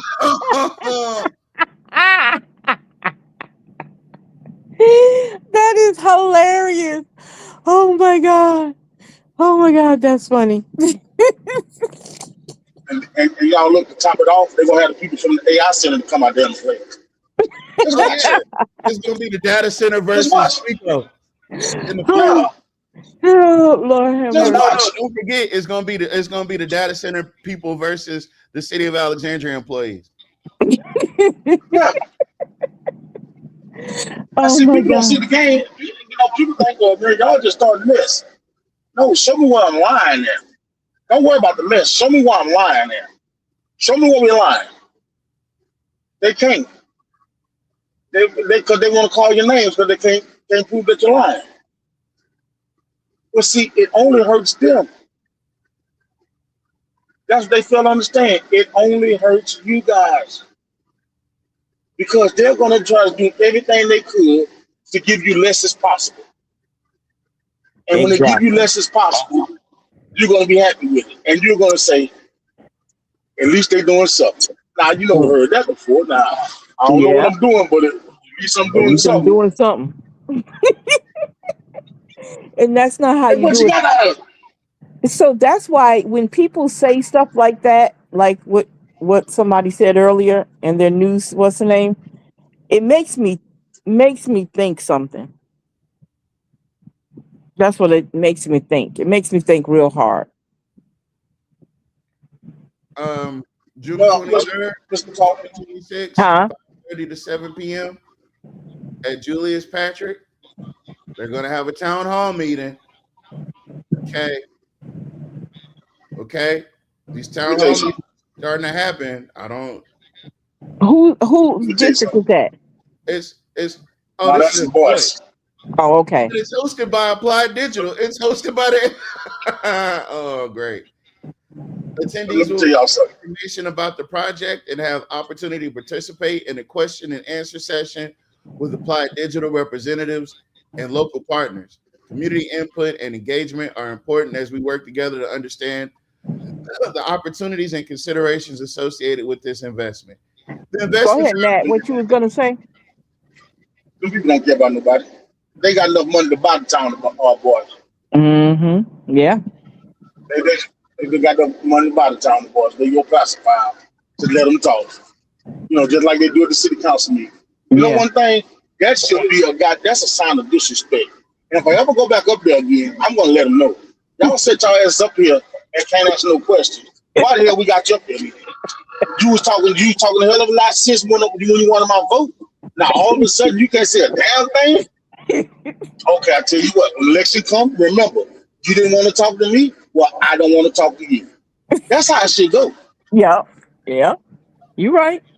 That's how I go. And since the parent want to follow the roles of Jack Roy, or Cynthia, you got to handle them strong. Cynthia, you got to be stern on it. Cynthia, don't get your ass whooped up there messing with people like that.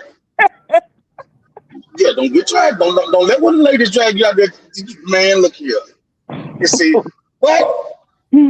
That's what he wants the handler to be rough on the slaves. Go on, Tavares. I'm sorry.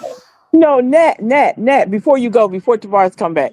Remember when he said somebody was threatening somebody? Did you threaten? Did you threaten a city council person?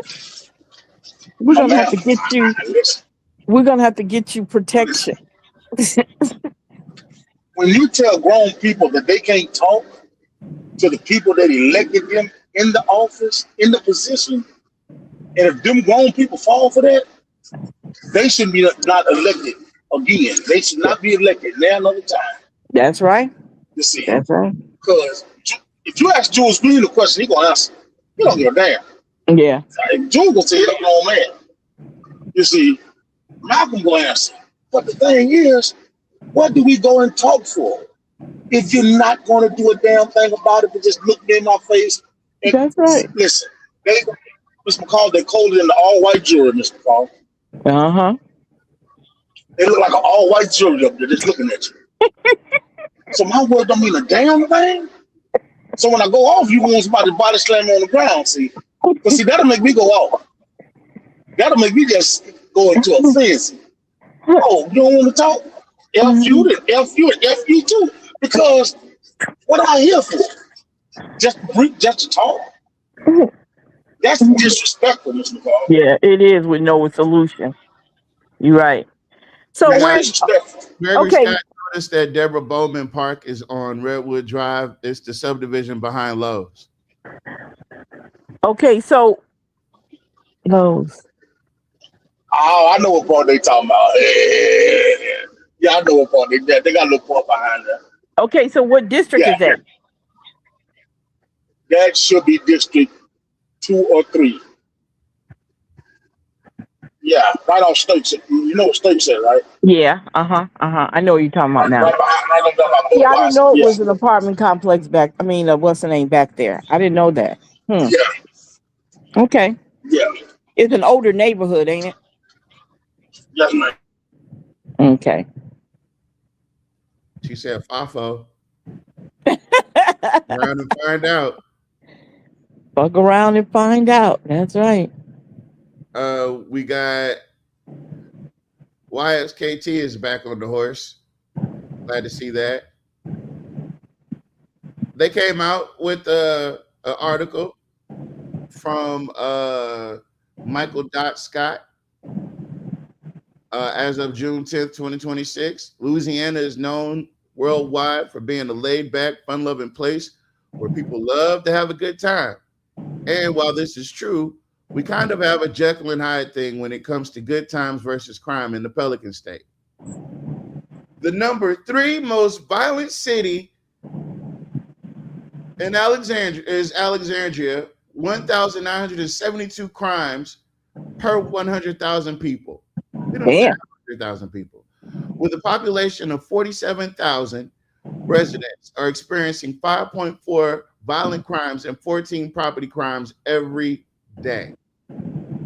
Then population number is way off. Yeah. It's actually, it'll make it look worse because there's less people. So yeah, that's gonna make it look worse. Right. So this city has been led under the tutelage of Jock Roy, including Jeff Hall's administration. I don't care what you say. Yeah, it's all the same. This has all been under the tutelage and the leadership of Jock Roy. And he won't say nothing about this. He'll get what's the police chief name? Gremlin. Gremlin? Yeah. He'll get Gremlin up there and they'll parade him around, give him an award for the most improved. Well, no, according to the statistics, nah. And I'm not going to say he didn't deserve the award, but I'm just saying the stats say he don't deserve the award. Statistically, he doesn't deserve it. Well, who was in charge before him? Now you got to remember, he just came in. Well, the police chief before him was the guy that Jock removed and put him in place of. I know, but wasn't Jared King the police chief? Well, after Jared King was what's his name? I forgot he retired. Ronnie Howard. Yeah. Right. And what did Jock tell you 4 years ago when he took office? He said, "Yeah, I'm giving Ronnie Howard a more important job than police chief." And you haven't heard from him since, have you? I haven't seen him or heard from him. That boy was down there watching buses. He the bus watcher. Downtown. He the bus watcher. In that little thing, he was like top flight security. The world, yeah. Craig. That's what it was. Of the world, Craig. Not top flight. You wrong. Well, see, this is what I'm pointing at. Is that all of this is what Jock has done to the city. Yeah. Yep. You're right. He's done this to y'all. So we're past the part of saying that he has to go, right? Yeah, yeah. One strong candidate. And so far, the only other person that has come out and announced it is Mr. Davis. Do you think Mr. Davis is a one strong candidate? Important, and everybody needs to be. Do you think he has the approach or a plan to mitigate this?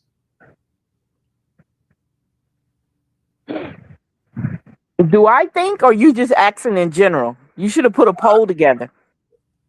Okay, well, I can't put a poll together based on that, because we can only go based on what he said so far. And we can kind of what has he done?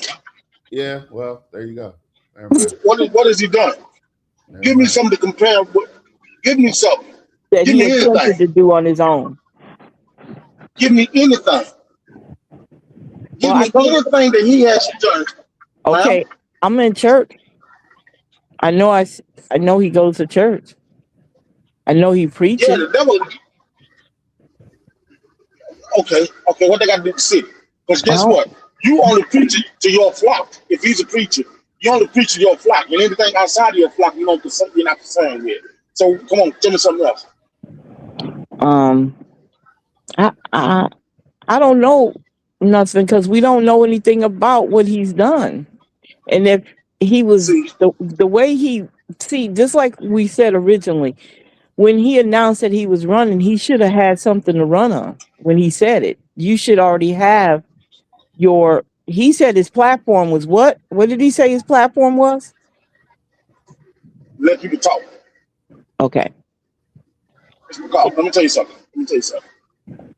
That was staged. I hear so you. What did he do? Did he call Caleb and say, hey, I got something to tell you? Come on now. Did he call Caleb and say, hey, I got something to tell you?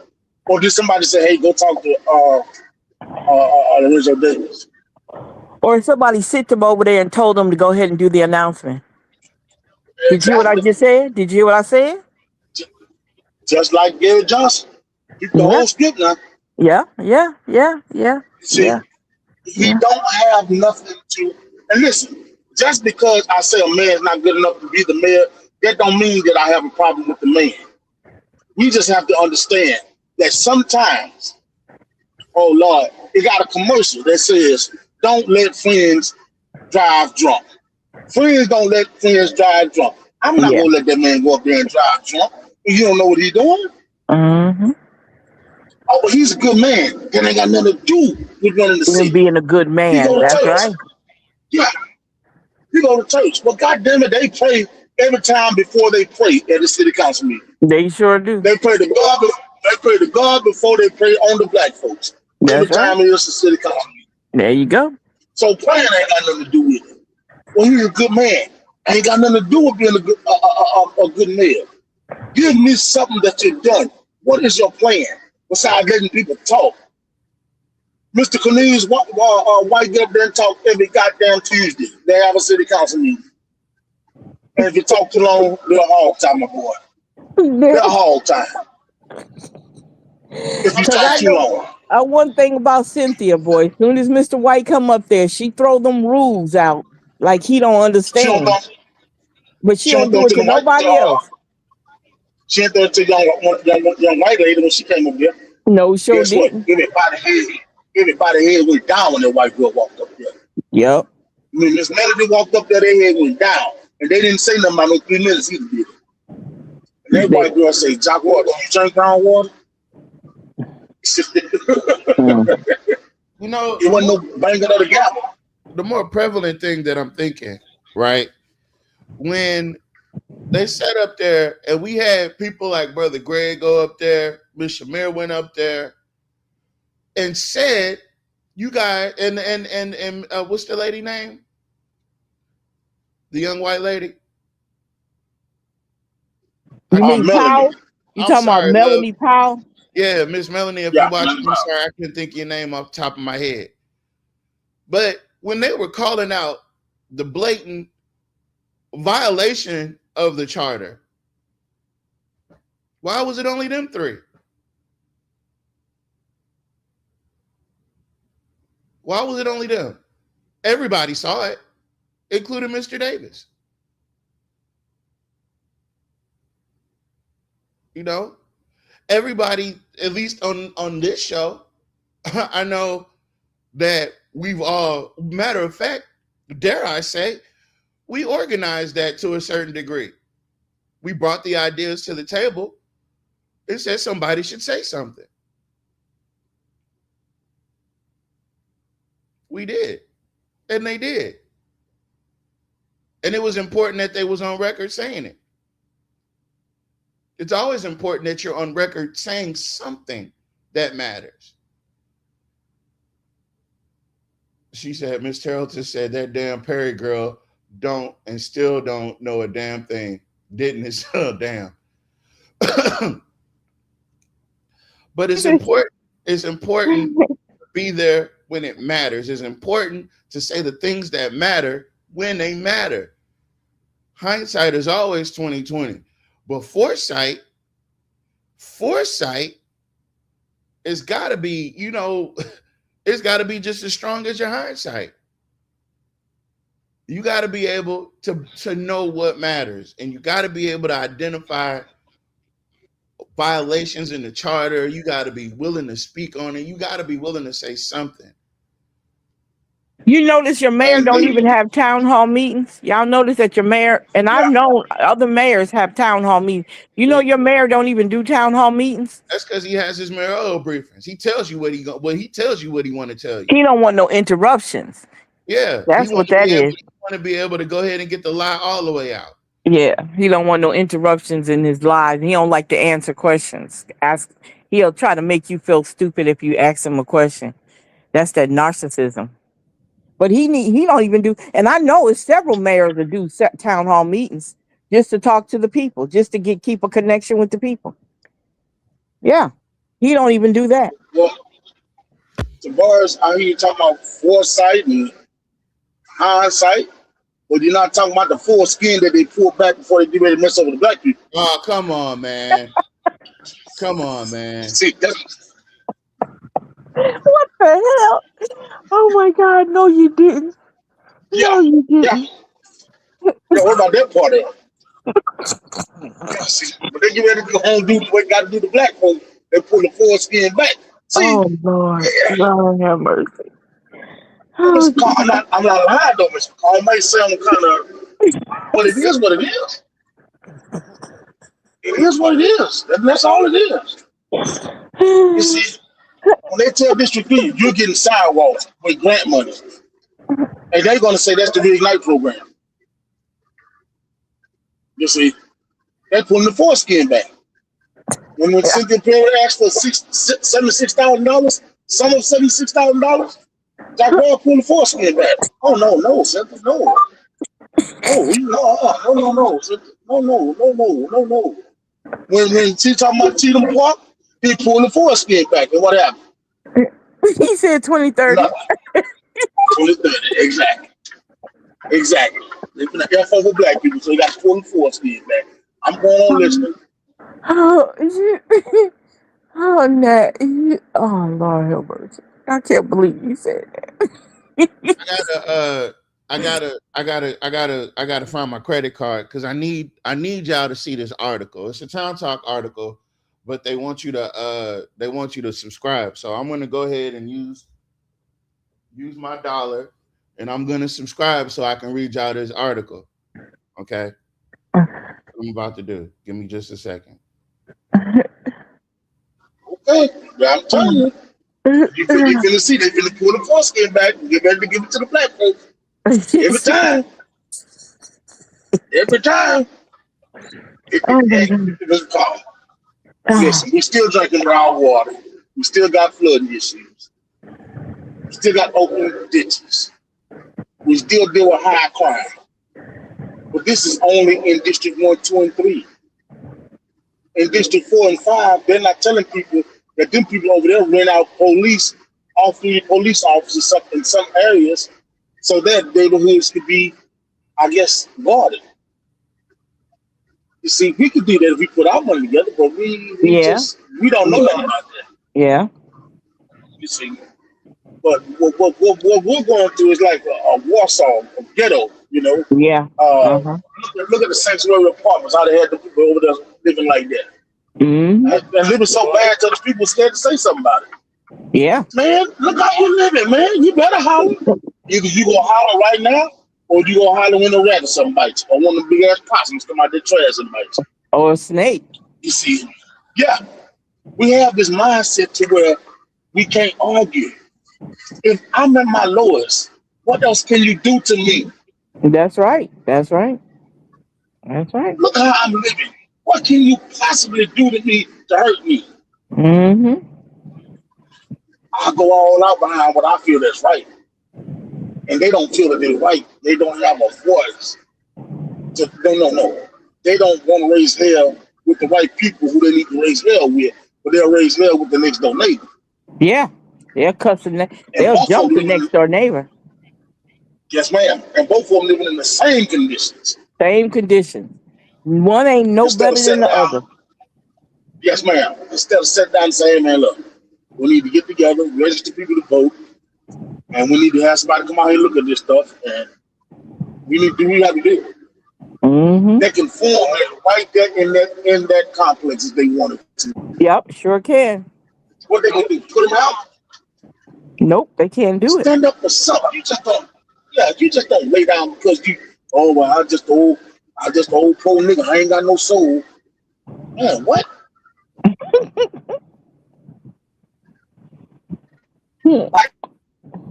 A lot of things start with the Sound mindset. Yeah, old pro nigga ain't got no soul, boss. That's why I always stayed in trouble. That's why I always stayed in trouble, because I figured like this here. Noah had that big old boat, and you mean to tell me dinosaurs got on that boat and everything? And no. And then what came first, the dinosaurs or the people? The pastor couldn't even answer the question. So guess what? I always stayed in trouble. I got to say something, because if it don't sound right and it don't look right. Wait a minute, you said wait. Go back to what you said. Which came first, the dinosaur or the humans? Oh, okay. I hear what you're saying. Okay. Well, obviously, if he was getting on Noah's, if he was getting on Noah's Ark, most likely the humans came first, right? Oh, they just told me. They just told me that I can share my subscription with one person. Maybe later. I'll do that later. I'm not interested. Adam didn't know how to name them big old animals, Tyrannosaurus Rex. You really believe that? Look, I'm asking you. It ain't about me. That's why I got in trouble right there. Because it didn't sound right.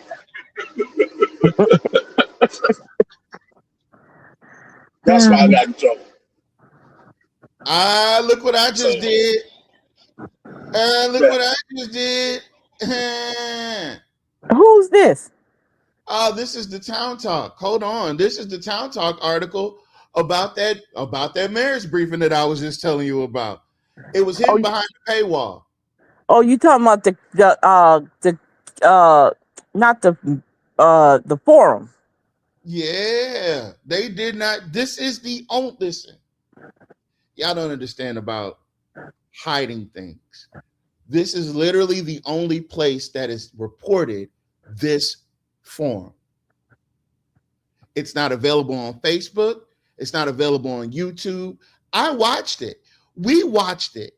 And I had notes. And I can't find the notebook. I can't even find the video. But we got the article. The 5 candidates for Alexandria's mayor participated in the forum Tuesday night. From left are Lorenzo Davis Sr., Catherine Davidson, Jeff Hall, Jock Roy, and Harry Hayes.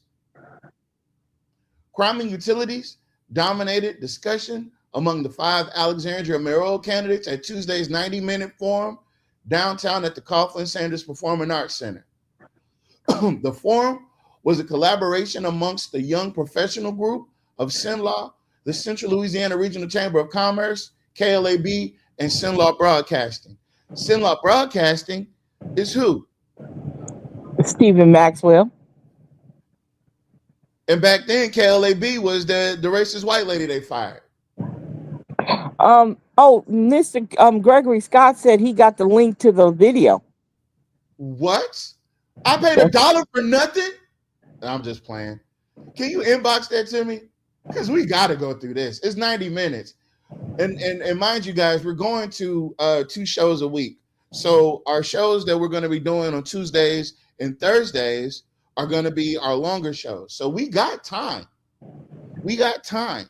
No, you got time. Everybody don't have time. Just say you got time. People love this podcast. They listen to us while they're working out. They listen to us on their way to work. They listen to us at work. They we are in heavy rotation. That's why we get the numbers.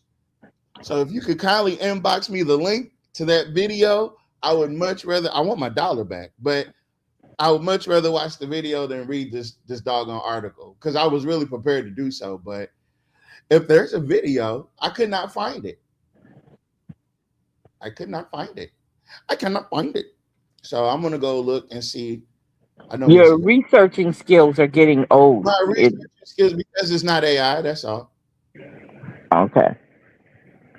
Okay. I got you. Yeah, listen. I'm not afraid to Hey, admit it.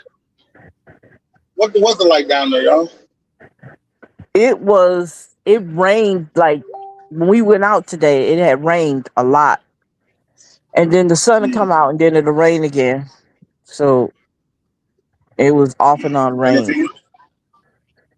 it would have rained and flooded, Jack Roy would have said, just because water comes out the sky don't mean it's raining. It don't mean it's raining. Just because water comes out the sky don't mean it's raining. Look at this titled as. What?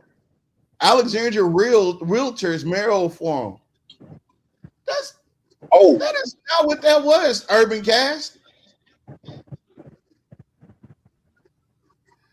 Yeah, that's the people that did it, is the realtors. No, that's not what was just said. Oh yeah, that is what was just said. But this was a whole other forum. This is another one. That's not the same one. That's a different one.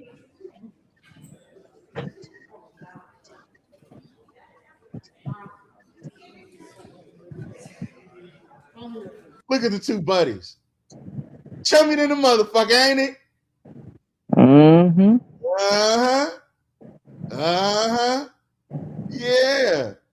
Yeah. Who's that sitting down there on the end? That's Miss Catherine. Oh, okay. Oh yeah, you did good. You held my seat down pretty good. Hey, listen, man, I want to win. Yeah, you want to win, but you're not going to win. He paying them $2 to run. Some of these ministers ain't worth a Sambo damn. They need to get out of those people's pockets and help those communities follow the money. Miss Tarlington, you something else. You a little firecracker.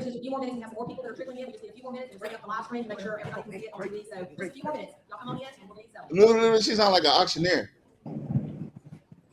Okay, there goes Lorenzo. We got Harry Hayes coming up.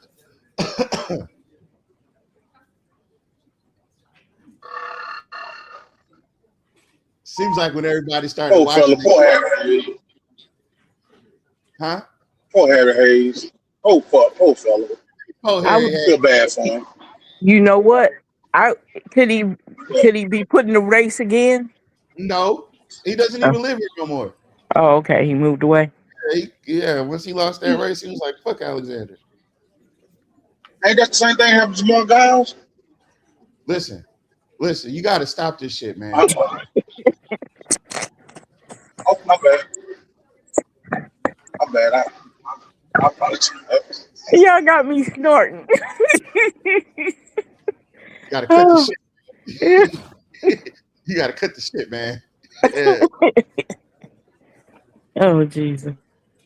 Boy, I ain't never seen a chubbier jock than that one. Look at his hair. Oh, I ain't never seen a chubbier jock than that one. That's that fresh out of rehab weight. No, I'm gonna stop. Tavares, stop it.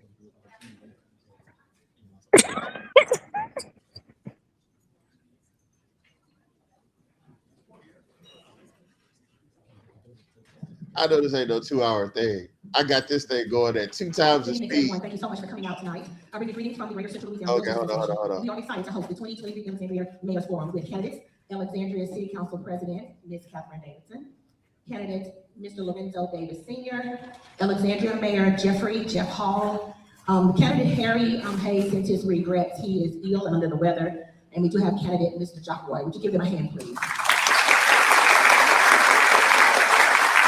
Thank you all for your participation. Would you please stand with me for a prayer and the pledge of allegiance? No. Listen, it's not that we're against prayer at all. We just don't want we care about everybody. So if you're not of that faith, we'd rather not subject you to that. Sound fair? It sounds fair. It doesn't help that I left the closed captions up though. Hold on, let me take that off. We don't need any spell work being done. All right. Hey, did y'all hear about people talking about the heart done moved to the center of the chest now? It's not on the left side no more? Who I heart can did? believe that. Yeah, they said that. Vote definitely matters, and every voice is important.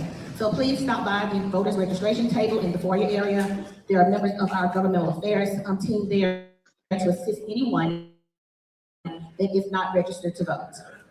Our moderators for this evening are Mr. Matt Ritchie, broker at Ritchie Real Estate in Alexandria, Louisiana. Mr. Van Roy, real estate agent at Brock Michaels Realty in Marksville, Louisiana, Ville Falls Parish. Would you give them a hand for me?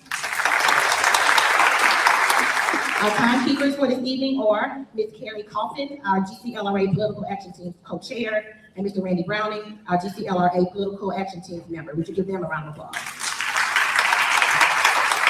Now allow me to introduce GCLRA's 2022 president, Mr. Dax Roy, for our presidential welcome. Dax Roy. Who? You did that. You got it running 50 miles an hour. We don't know who this is. Wait, who? Dex Roy? What are the odds? What are the odds? You know they related. Thank you, Angela. And You know they related. As president, I'd like to thank you all for joining us for this Alexandria Mayoral Candidate Forum hosted by your local Realtor Association. On behalf of our 500 Realtor members in a 9-parish geographic region, I want to offer our sincere appreciation to the 4 candidates for your willingness to serve and for coming tonight to share your priorities and vision for the future of Alexandria. And to our audience tonight, like you, I am encouraged by the passion, knowledge, and experience this field of candidates brings to the mayor's race, and I look forward to hearing from each of them tonight. And now I'd like to welcome the chair of the Political Action Team, Marcia McGraw-Barbera.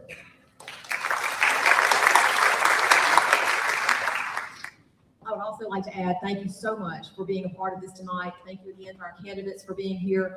We know there was a lot of activities tonight, and we are just so blessed to have everyone here. We wanted to give this opportunity to everyone so you could hear, like Dax said, their vision, everything that they are about. Why do they all sound alike? This is an opportunity for all of us to be educated tonight, so thank you again for coming. My job tonight is to give the rules of the forum. This is not a debate, it is a forum. We will ask each candidate the same question. They will have 2 minutes for opening remarks, and then questions will be asked in a round-robin manner.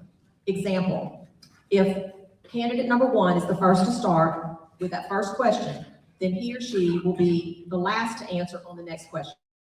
So we will just go in a round robin. Each candidate will be given 2 minutes to answer the questions. If there is a rebuttal, they must raise their hand and ask the moderator to rebut, and they will have 30 seconds to rebut. There will be a timekeeper, Carrie and Randy on first row. They will be holding up time cards for both the candidates and the moderators. Green will mean that you have 1 minute left, and red will mean that you have to stop speaking. Please understand that we're going to be very strict on our rules because everybody needs to have the same allotted time. At the end of the forum, each candidate will have 1 minute before closing remarks. Does everyone understand the rules as I have given them? Thank you very much. I will now turn the program over to our moderators, Matt and Dax. Thank y'all again. Dax, we have two. Thank you so much. All right. Thank you, Marcia. Thank you, everyone, for being here. We do have, I will tell you, some of the audience had an opportunity at the front desk to, if they had their own question that they wanted to ask, we actually gave all the candidates a list of questions prior to coming tonight. But we do have a few that we will try to get to if we have time allows. So if you wrote a question down and it does not get addressed tonight, we will pass that along to the candidates and maybe get a response from them at a later time. But we will try to save a few minutes towards the end of the event, time will. So I just want to address that with those who took the time to write a question down. So as the rules state, we're going to start with Ms. Davison, and we're going to go on down the table with Mr. Davis, Mayor Hall, and Mr. Roy. First question is, as mayor, what do you see as your administration's top 2 priorities in the first year of your term? Good evening. 2 minutes. Good evening. My top priority is public safety. There are questions about that later on, so I'm not going to waste my 2 minutes on that right now. My second priority is blight. In the city of Alexandria, there's commercial and residential. Blight is something different than condemnation. Blight is that house that's on your street that is vacant, in disrepair, but is not caught on fire. It's probably not going to fall down because it's structurally sound, but it looks bad. There are blighted provisions that are in place in the state that we simply need to implement the state statute. We need to tweak it a bit for our ordinances for the city of Alexandria. That's one thing that is really makes our city look bad. It makes us not be attractive to people. What we also do when you have blight, you need to create a land bank, which allows for those properties to be placed in one certain location where people can go and try to purchase those properties. Also, there are properties that lots that we're simply sitting on. Remember, they had that lady in office for that stuff right there. And as soon as Top Roy got in office, Jonathan Goins went and fired her. Sure did. Got rid of her. Sent her to the house. Yes, sir. And they sent everything to Civic Source after that. Yeah. What on? Because we have no mechanism whatsoever that is easy for someone to go and look and see a house has been condemned, there is a lien on it because of the taxes, and how do you purchase that property if you're not the owner? It's really important. We can do it both commercially, we can do it residentially. A prime example of Rush's Cleaners is a prime example of a property that's in blight. There are several properties all over the city. They're in every neighborhood, and we really need to address it. We need to address the fact that we need our city to look better. We need a way for other people who are willing to and able to put those properties back into commerce to have a mechanism to do that. Pretty simple. We just adopt the state statute and we tweak it for Alexandria. Thank you, Ms. Davis. And I'm gonna. And it was a well-deserved applause. I mean, listen. No, you know what? I'm actually going to pause for a second. We were so anxious to get these questions going. We skipped a part of our introduction. That's what I was fixing to ask you. And so I'm gonna go ahead and take this opportunity to go ahead and start and give everyone 2 minutes to introduce themselves. Is that okay with you? And awesome. And so, Ms. Davison, I'm going to go ahead and start with you. You had an opportunity to give your first 2 minutes, but let's go ahead and get an introduction and tell us a little bit about Sure, I'm Catherine Davidson. I was raised in Alexandria. My father was Judge Jules Davidson. He served in my judicial district court for 18 years. My mother was a 35-year teacher at Horseshoe Drive Elementary for Rapides Parish. I am a proud graduate of St. Francis Cabrini. Also graduated from Menard High School. I graduated from Louisiana College with a master's from University of New Orleans and a law degree from Loyola University. I moved to New Orleans and I lived there and practiced mainly construction law, and I did securities work as well. I moved back to Alexandria in 2013 where I opened a coffee shop, and I was an assistant city attorney for 3.5 years. I then went into private practice. I ran for mayor in 2018. I decided to seek the District 4 council seat that was vacated by our dear sweet Mr. Harry Silver because I believe we need change. I've been waiting for Alexandria to reach its potential since I was 9 years old. And I think that the future is what we need to look to and not to the past. I believe that we need to address public safety and we need to address crime before anything else can be addressed.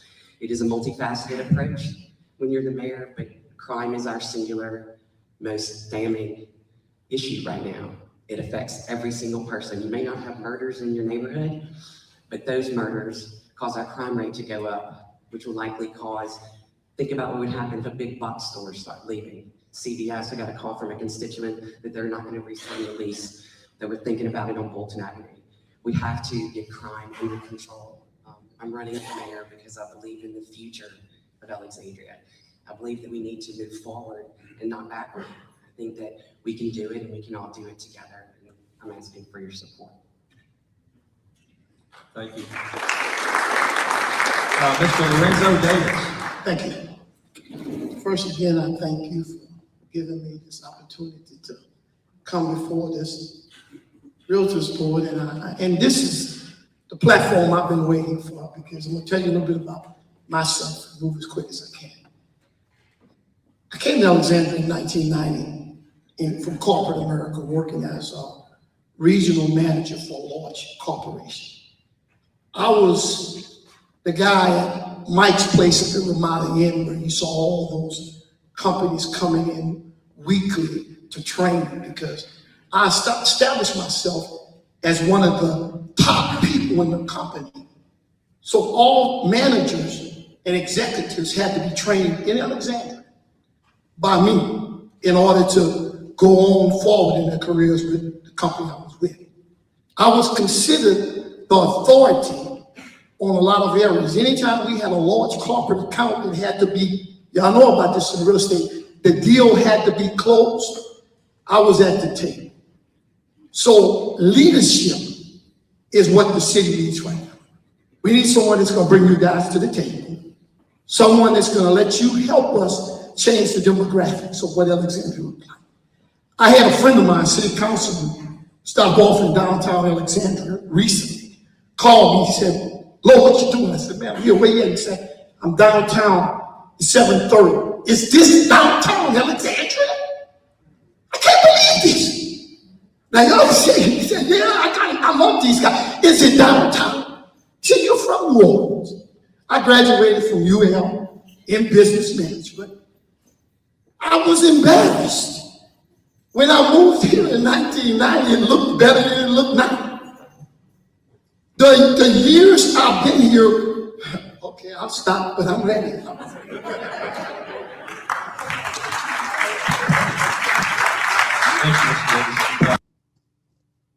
You sound like a damn fool.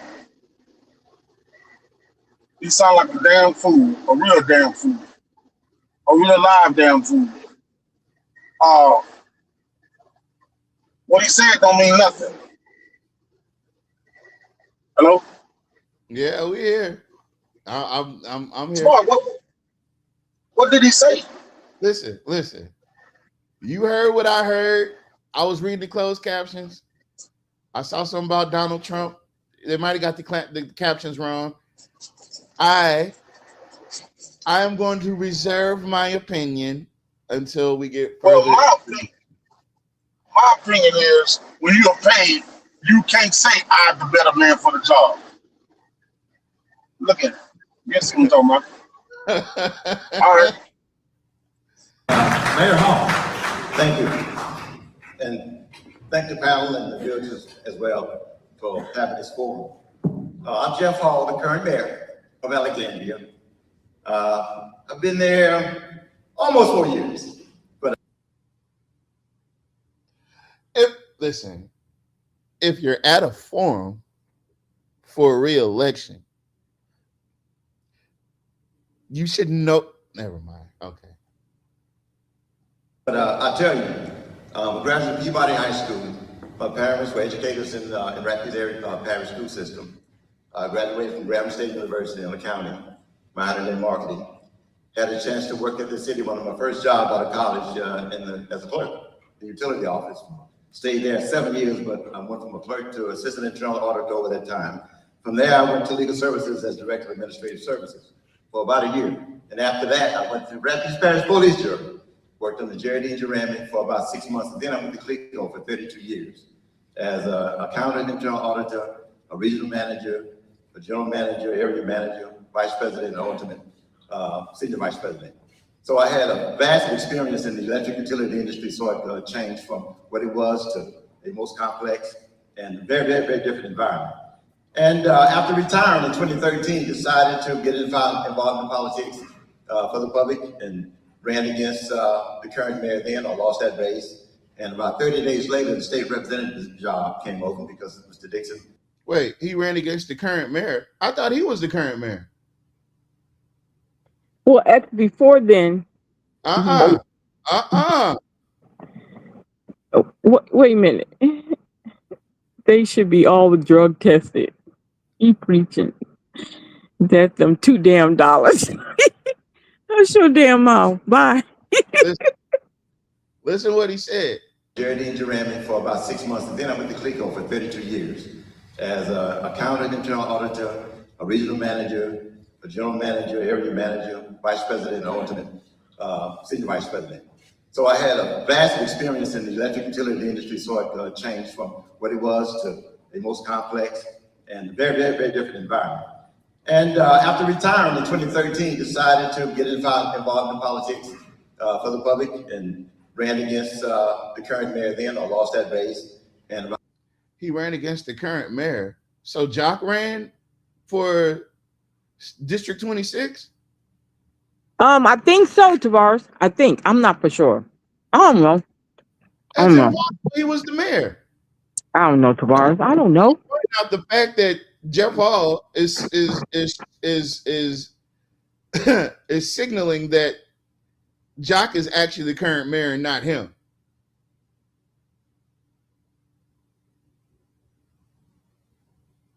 It's a Freudian slip. Because we always said that Jock was actually running the scene behind the scenes. So for him to refer to him as, yeah. Yeah, I'm with you. Sound like that's what he said. That is exactly what he said. I agree. That's how We told y'all that Jock was the mayor the whole time. That's what he said. The current mayor. The current mayor. That's what he said. About 30 days later, the state representative job came open because Mr. Dixon had to resign. I ran and won, and served there for 1 year, then ran again and served for 3 years. In 4-year term, in 4 years serving, I had 12 sessions. So I kind of like had 12 years in 4 years, if you would, because you usually do one session a year. Learned a lot and came back and ran in 2018 and won. Wonderful thing, wonderful time, wonderful staff. Got a chance to get some wonderful people that had jobs. Wait. A wonderful staff? You mean Jock staff that you did not replace? Basically, yeah. I remember Jock was part of that staff too. Jock was part of Damn. Unless he Viking jocks. What'd you say? Unless he was Viking jock staff, but anyway, don't worry about that. Don't worry about that. He was on Jock's staff. He was like, nah. Yeah. I work for Jock. Fully full of foreskin, man. Hold on, I'm listening. In a year or 4-year term or 3.5-year term that nobody else has seen, with the pandemic, with the variety of storms that we've had, as well as all of the other things that we dealt with, ice storms and what have you. But we overcame, not because of me by itself, but because of the team, the employee stuff that we had. So thank you. So because of Jock is what you're saying. Okay. All right. Yep. Good evening. My name is Jacques Roy. We need committed leadership right now. We need to change the direction we're going in right now. We need to tackle these. Oh, wait a minute. He's got notes. Oh, this is Jock. This is Jock with the notes. I don't know about this, Jock. But you see how Jock talking though. You see what Jock's saying? We need it right now. See, you're not playing those games. We get this hard R out of here. We got to get this hard R out of here, and we got to get control of our city right goddamn now. Not yesterday, not later on this evening, right? If you guys can go out and vote right the fuck now, you need. Yeah. Rampant. So basic services are not. What'd you say? Hold on, I'm listening. Hold on. Okay. Working right now. And if you don't have those two things in order, crime and public. The team, the employee stuff that we had. So thank you. We're gonna bring them back. Thank you. Good evening. My name is Jacques Roy. We need committed leadership right now. He ain't put on a suit since then. We need to change the direction we're going in right now. We need to tackle these issues. Crime is rampant. Basic services are not working right now. And if you don't have those two things in order, crime and public safety and basic services, you're not gonna have opportunity. And he still don't have it in order. He's steady reading off this note card. We have American cities all over suffering. People say that, well, they're suffering everywhere. But you have to do your part and provide your prescription for those ills in your community. You have to have the ideas to fix them in your community. It can be a lesson to all, but you can never sit back and say, well, we're not going to do anything. It's happening everywhere. Law enforcement is a huge issue. It is the primary issue in this campaign. I think everyone knows that. We need smart plans. We need to be able to work together.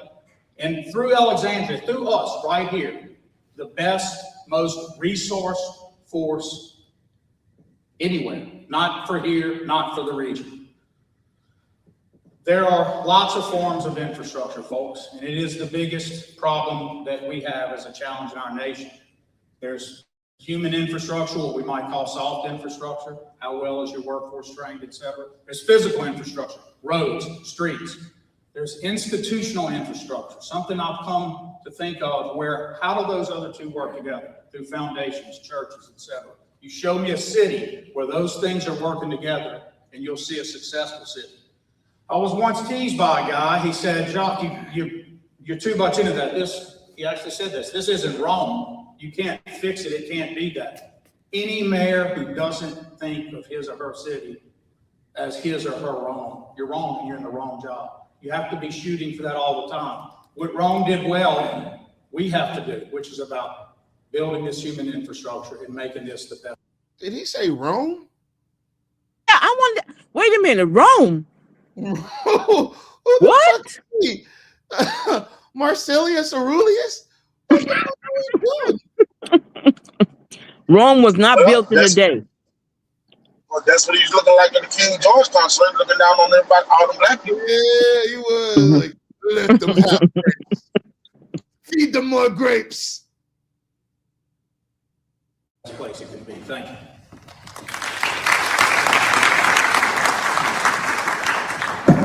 Thank you for those introductions, and we will get back. To be honest with you, I would have got up there and beatbox. Y'all ain't trying to hear what I'm saying. So I would have did it. I would have freestyle. Where Harry Hines at though? He said he took ill and he wasn't available. Oh. Yeah. Okay. Yeah. Yeah. To the first question that Ms. Davidson already had an opportunity to answer. So I'll ask Mr. Lorenzo Davis, as mayor, what do you see as your administration's top two priorities in the first year of your term? First thing I'm gonna do is unify the city council and the administration. What did he say? Unify the city council and the administration.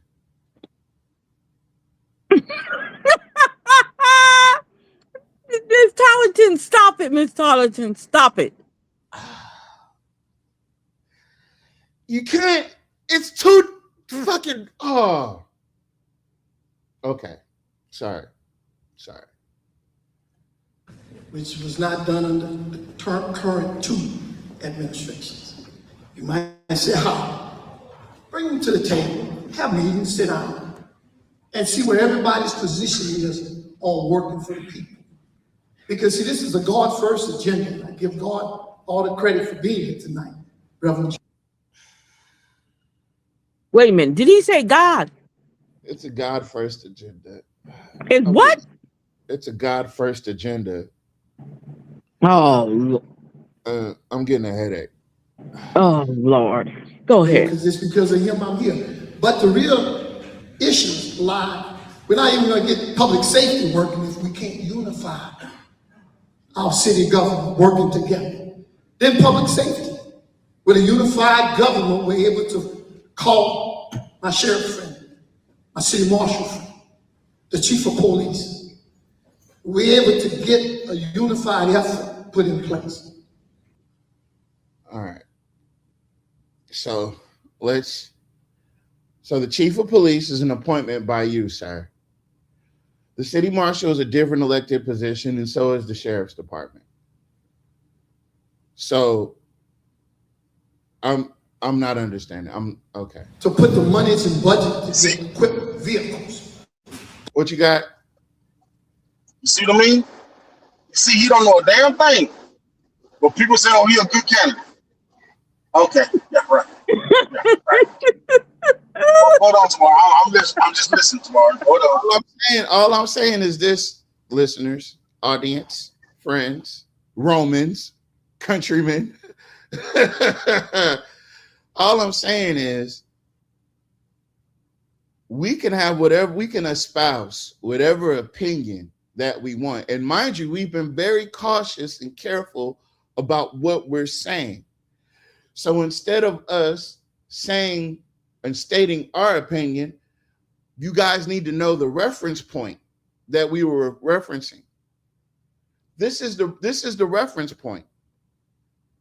This is why we feel the way we feel. This is what our opinion is based in. It's based in what Mr. Nat said.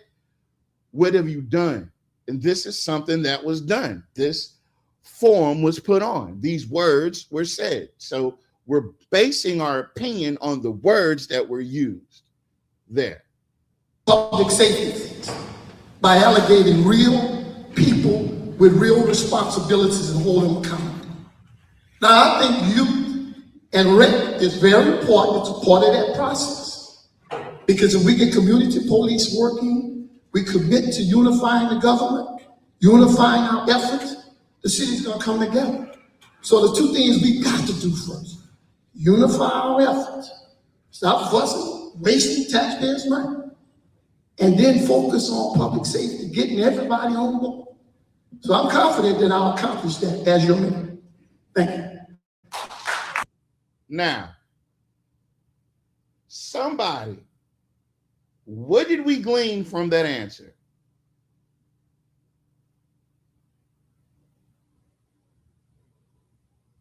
It's an answer. What information was contained in that answer? That's all it is. But I've been laughing inside of me. I've been just, my shoulders be jumping up and down because I'm laughing so hard. You think I'm crying? Like I was at a funeral or something? Because listen, Miss Tarleton. the sheriff ain't got nothing to do with this shit. It sure don't. Miss Tarleton.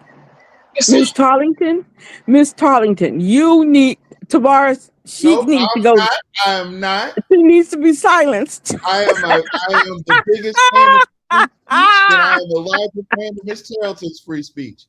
So therefore, off with her head. She needs to be silenced. You said a bunch of nothing though, y'all. You know, we Somebody unify. had a belt.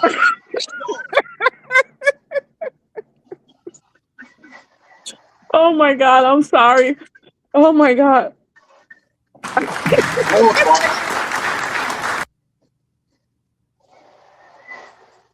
Oh, I'm listening. Thank you. Mayor, I'll repeat the question. As mayor, what do you see as your administration's top two priorities in the first year of your term? Well, we will be on the first year of the second term. So we would, number one, continue doing what we have been doing as it works with infrastructure, as we talk about some things that's really needed. First thing we needed before was to get the pay raise right for all employees, not just public safety. We did that. We were able to do that. Infrastructure is major. In some places, we have 80, 90, 100-year-old infrastructure in places that you can't see, it's underground. It has to be addressed. So we're going to be like Jackson, Mississippi. We're going to start addressing infrastructural needs. So the fuck? What? Wait a minute. Wait. So now he's admitting that the pipes are old. And the raise don't make no sense. He said we all need raises. Well, why do you want to take people to court about the police getting a raise then? Well, yeah, you know Can we take what? city council? I remember him taking Catherine Davidson to court. Yeah. Because at this Yeah, time, Catherine Davidson was the city council president. Exactly. Yeah. He did that. He did that. He talking about wasting taxpayers. Okay. we know infrastructure. Now, if you're affected by any floods and things like that lately, certainly you're going to be concerned with drainage. That is important. And certainly if you have young kids at school, you want them to do things, you want community services programs to be going and things to be taken care of on that end as well. But we certainly can tell you resiliencies and infrastructure is what's going to impact everything, short term as well as long term, especially when it comes to economic development and those type of things. You've got to have the infrastructure to grow. You got to have the infrastructure to keep what you got so that people will have the basic services that they've got to have. Certainly public safety and all those things play a major part, but you've got to have infrastructure for people to protect. So without a doubt, we will continue with our priorities moving in those areas. Blight is a problem. A lot of other things that we have problems, but priorities that I will continue to do is for sure resiliency, building resiliency, and you do it through infrastructure enhancement and repairing and replacing the old assets. We'll have to continue to do that. Many things to be done, but certainly resiliency in the system, standing the veracity of the storms that we're having these days, and infrastructure able to support the vital services that's needed for everybody. Thank you. Thank you. So again, when we go back to this reignite bullshit, right? They said when we said speed and at whatever the tagline was, Speed and scalable. Jock knew this 6 years ago. Yeah. 5 years ago.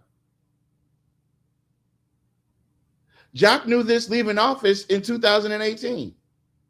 He knew it before then. And he knew it before then. Been in office since 2006. So what I'm pointing at is that out of all those terms that Jock served, not one time has anybody stopped and said, let's do the infrastructure. We know these pipes. It's like he knew the problem existed. It just wasn't about everybody. Everybody wasn't being affected. So Jock didn't have a problem. And obviously the constituents didn't have a problem because they kept on reelecting him. Yep. And that's what I'm saying now. This is 2019. Here it is. You fast forward 6 years later. And here we are, folks. Here we are. It's actually 7 years later. Mayor, Okay, 7 years.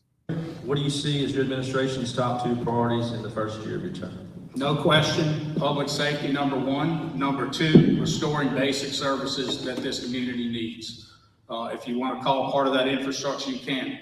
Public safety, which is the reduction of crime and accountability in all things that are related to creating a safer community, that's key. It has to be first. We published a plan. It's informed by top leaders in law enforcement, and we know and we can deliver it on day one. No learning curve. Walk in and deliver that plan. Restore basic services. Wait. Number Stop. and clean up the trash. Stop. Okay, wait a minute. Is he in the office already? No. This is So still wait the a minute. form. Okay, so where's the plan? Wait, he said he already got a plan. He said that he could walk in on day one and execute it as if he didn't need the personnel in there. Because Well, he said he got a plan he has in your store. Yeah, he said he had a plan already. So he had the plan. No, he had the plan to be in the mayor already. Because just like he said he had a plan for this, he had a plan for the restore while he's at home. Come on, man. The fix was in. The fix was in. he didn't even stand up and answer that question. He said, all the rest of y'all can walk around. I ain't doing none of that shit. I can. It looks terrible. And I'll tell you another secret about debris and trash. And many of you knew it because I used to crack glow sticks and go throw it in every diversion body in every single storm we had. Trash collects in every rabbit run. It collects everywhere. Safety, which is the reduction of crime and accountability in all things that are related to creating a safer community. That's key. It has to be first. Okay, first of all, stop it, stop. So you got to remember, y'all, when he came in, when Jeff Hall was in office, you got to remember we had the highest crime rate that they had 35 murders in a span of maybe a year or two. Well, probably in that year. Yeah. So that's why he's hollering about the law, the crime, is because it was. Because he already had Grimley on. Yeah. He had Grimley on in his backyard. Well, but you got to remember, King was in there. No, King wasn't there no more. Okay, so who was in charge when he took over? It was Howard. So he had already planned on replacing Howard anyway. Yeah, he had that. See, did you hear what he said? I had a plan already, just like he had for Restore. Yeah. Enforcement, and we know and we can deliver it on day one. No learning curve. Walk in and deliver that plan. Restore basic services, number 2, and clean up the trash and debris in this city. It looks terrible. And I'll tell you another secret about debris and trash. And many of you knew it because I used to crack glow sticks and go throw it in every diversion body in every single storm we had. Trash collects in every rabbit run. It collects everywhere and it blocks drainage. I learned a valuable lesson I'll talk about later from a man right in this auditorium, a milkman, about cleaning that out. That has to be done immediately. That's the top 2 priorities. So he said restore. Remember, he said restore basic services. Yeah. Now you got to remember that's his jab at Jeff. You hear me? Huh? That's his jab at Jeff. No, he said the thing. He said restore. No. I'm not talking about the Restore. I'm talking about the whole thing about the debris and all that. Everybody's shitting on Jeff right now. Yeah. Everybody. You don't have to jab at Jeff. Jeff, look, I'm gonna say this. You ain't nothing you can do about it, and you better not say nothing about me. Yeah, you better be cool when you respond too. Yeah. Don't raise your tone, boy. You don't raise your tone now. Weren't they just sitting back and laughing together before this shit started? Yeah. Yeah. Yeah. Well, they still buddies.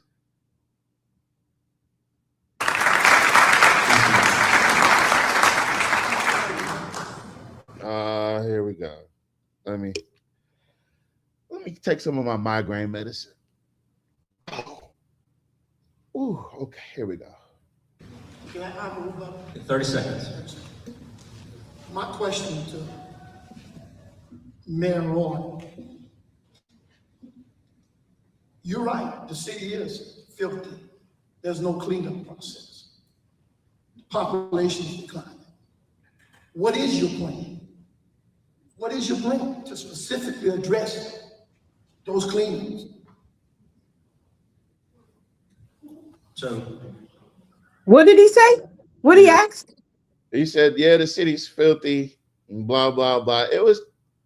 It's coming across as a gotcha, but you gotta pick your gotchas. You gotta pick your gotchas. You can't. It's coming. It's coming across as a mob, though. It's like a dump. Like Kobe Bryant lobbed the ball off the skill on him. Now he's giving John Wall more time to talk. Think about it. Yeah, he did. Wait a minute, what? I missed it. Like he just tossed him an alley-oop, Oh. Tell him about your plan. Let's hear. Oh, okay, I got you. And he referred to him as Mayor too, by the way.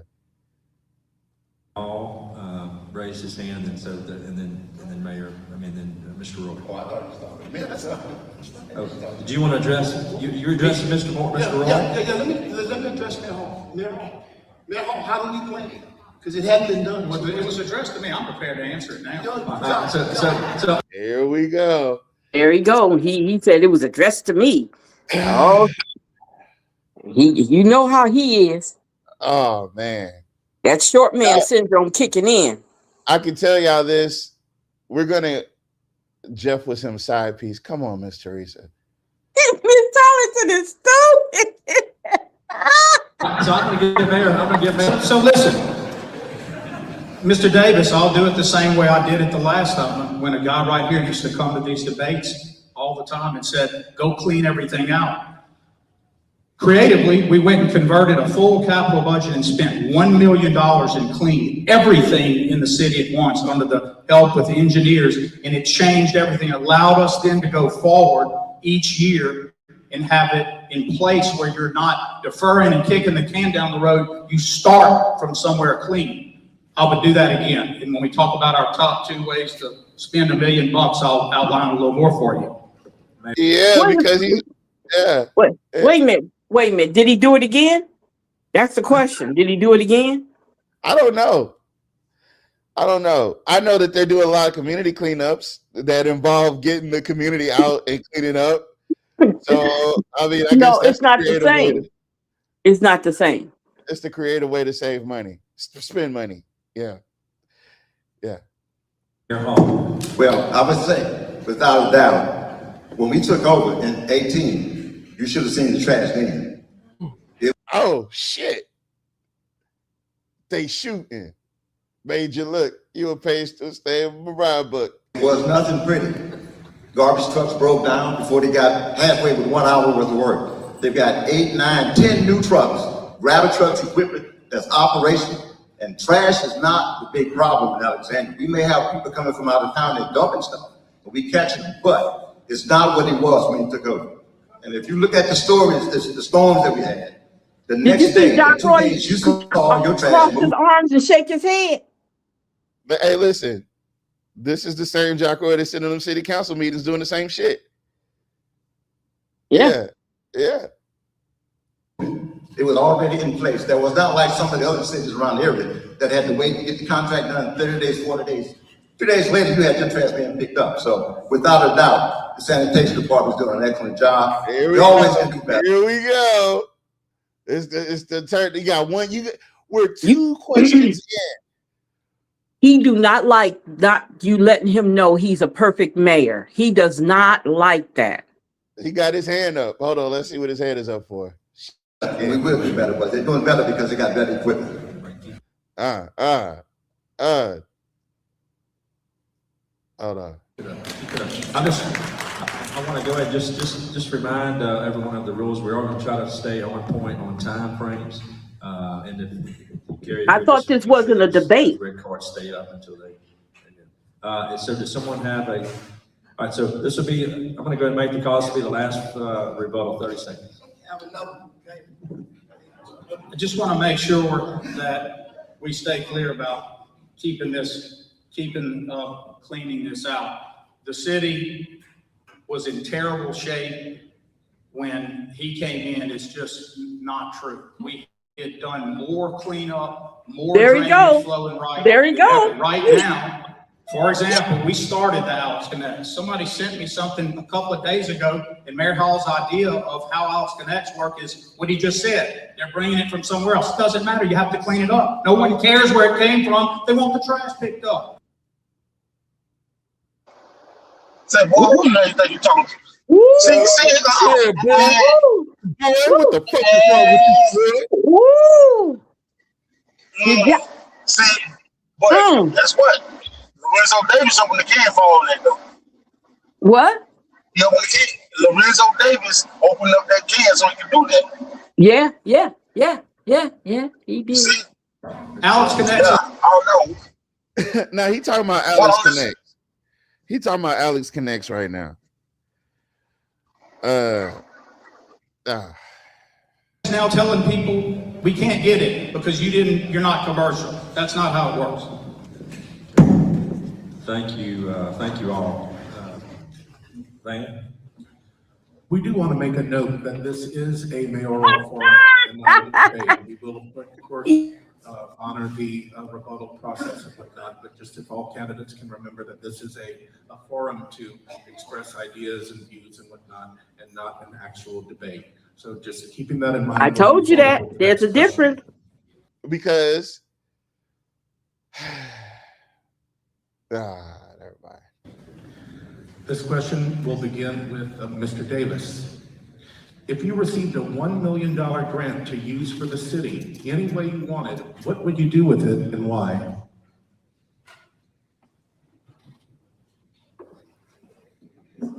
That's an awesome question.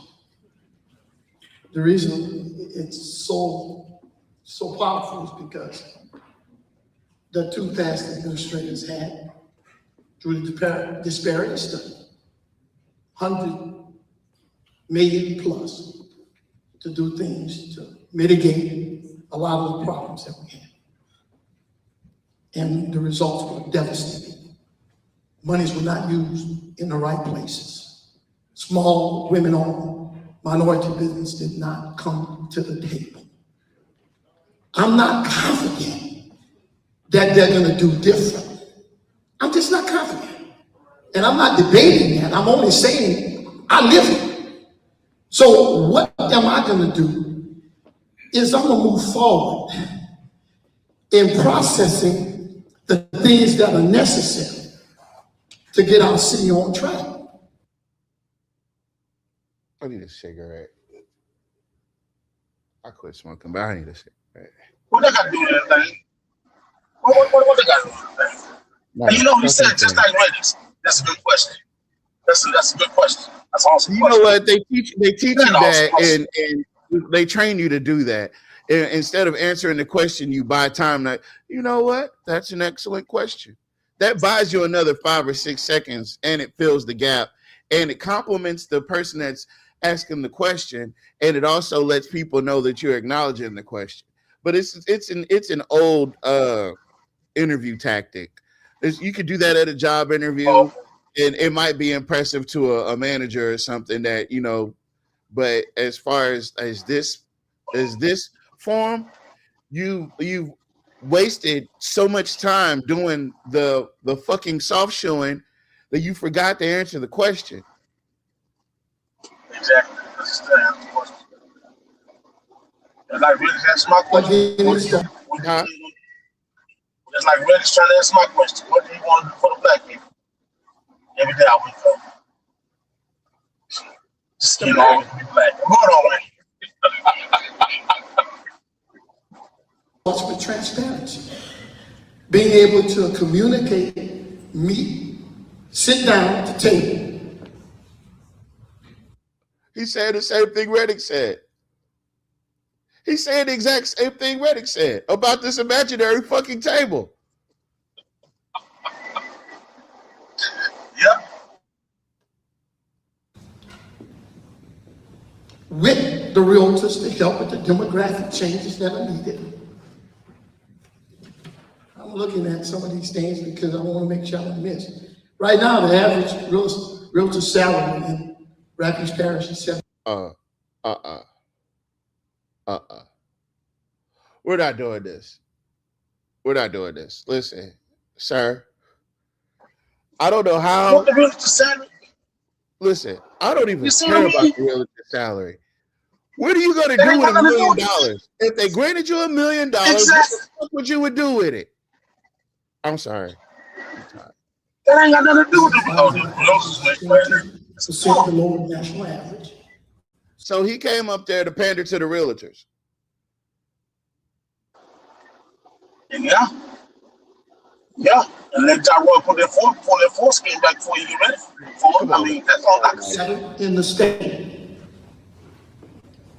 And with the use of our resources, we can allow them to come to the table, help us with growing subdivisions, to help us with growing our recreation department, not just Johnny Downs, but our entire rec program, and build a vibrant, strong recreation and youth department to where industries are going to want to come and do business in the city of Alexandria. Thank you. Hold up, Tavares. Hold on. That's the shit I'm talking about. That's the shit I'm talking about. Tavares, he's saying build a strong youth industry. So, Tavares, what that got to do with anything? So he's saying the sports complex, he's saying your sports complex for the kids and stuff like that, and that'll make businesses come to Alexandria. Man, come on, man. Look, man, you may be a good business person, but stay in your league, because if you really get to this shit, you're doing something wrong. That don't add up, Tavares. Wait. I'm just starting to pick up what the audience is laying down. What do you mean Jack wrote his cue cards? What are you talking about? You're saying that Urban Cash did this?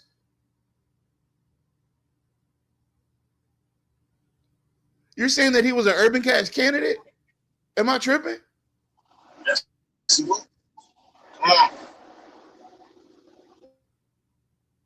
All right. I'm gonna let y'all answer it, and I'm gonna keep going with this video because boy, y'all gonna add another layer. Because you know what? I may have known that previously, and it may have slipped my mind. There may have been things that were said that led us to believe that, but I don't remember that exactly. But the fact that both of y'all are saying that, all right.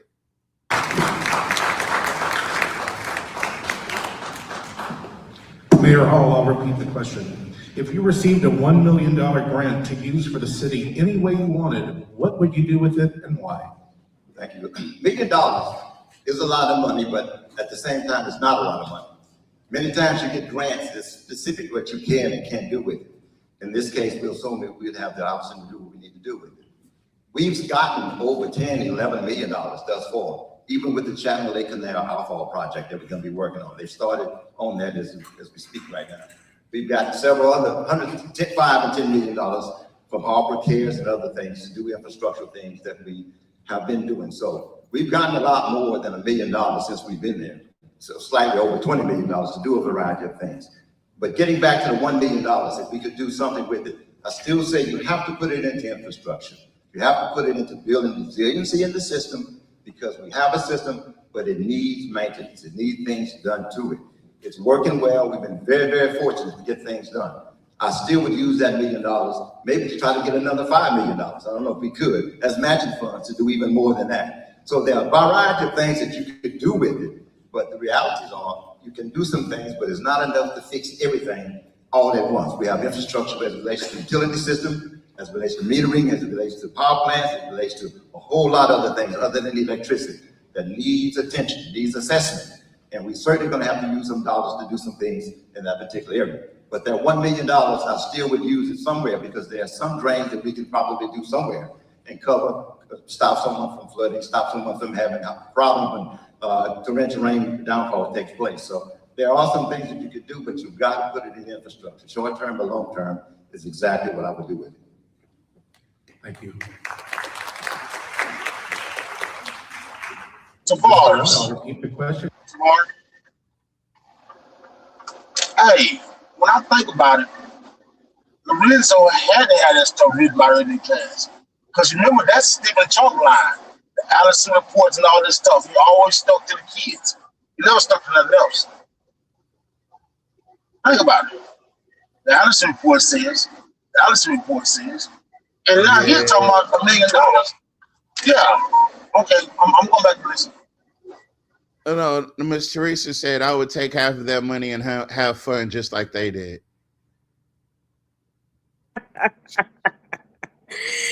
Oh, Lord have If you mercy. received a $1 million grant to use for the city any way you wanted, what would you do with it and why? I think we all know $1 million won't go far. The test of that question is, what do you do with the million? The one thing you don't want to do is match a one-time amount of money to recurring expenses, because that sets you up for disaster. Grants have rules. I'm going to assume for purpose of the question, this is a one-time grant that can be used for anything. So this is what I would do. $500,000 on new police vehicles to get them again, just like the Operation Clean Out. All new vehicles now to start, public safety equipment and training on that equipment, recruitment incentives. That gets us back. Every dollar you spend on that is $1.63 in social benefit. Next, the other $500,000, Operation Clean Out. If you want to call it 2.0, the drainage is filthy. I can go look at it today and see those diversion bodies that you can look at how they flow aren't flowing right. There's debris and still so much massed material from storms for years now that it's not flowing. Go clean that out and you have a new way. Okay, first, stop it. So you got to remember, you've been in office since 2006. Since 2006. So why aren't you making sure they're cleaned out? Maybe you need to do an annual diversion clean out, whatever that means. Maybe you need to do an annually one. Actually, most likely you haven't done that. You've been in there since 2006. but I ain't got the grant money though, and I'm not gonna take taxpayers' money. And do it. There you go. There you go. Black folks. There you go. So I ain't got the grant money. Yep. Exactly.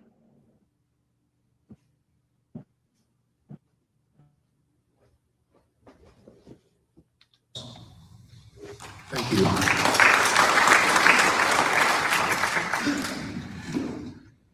Ms. Davidson, I'll repeat the question. If you received $1 million grant to use for the city any way you wanted, what would you do with it and why?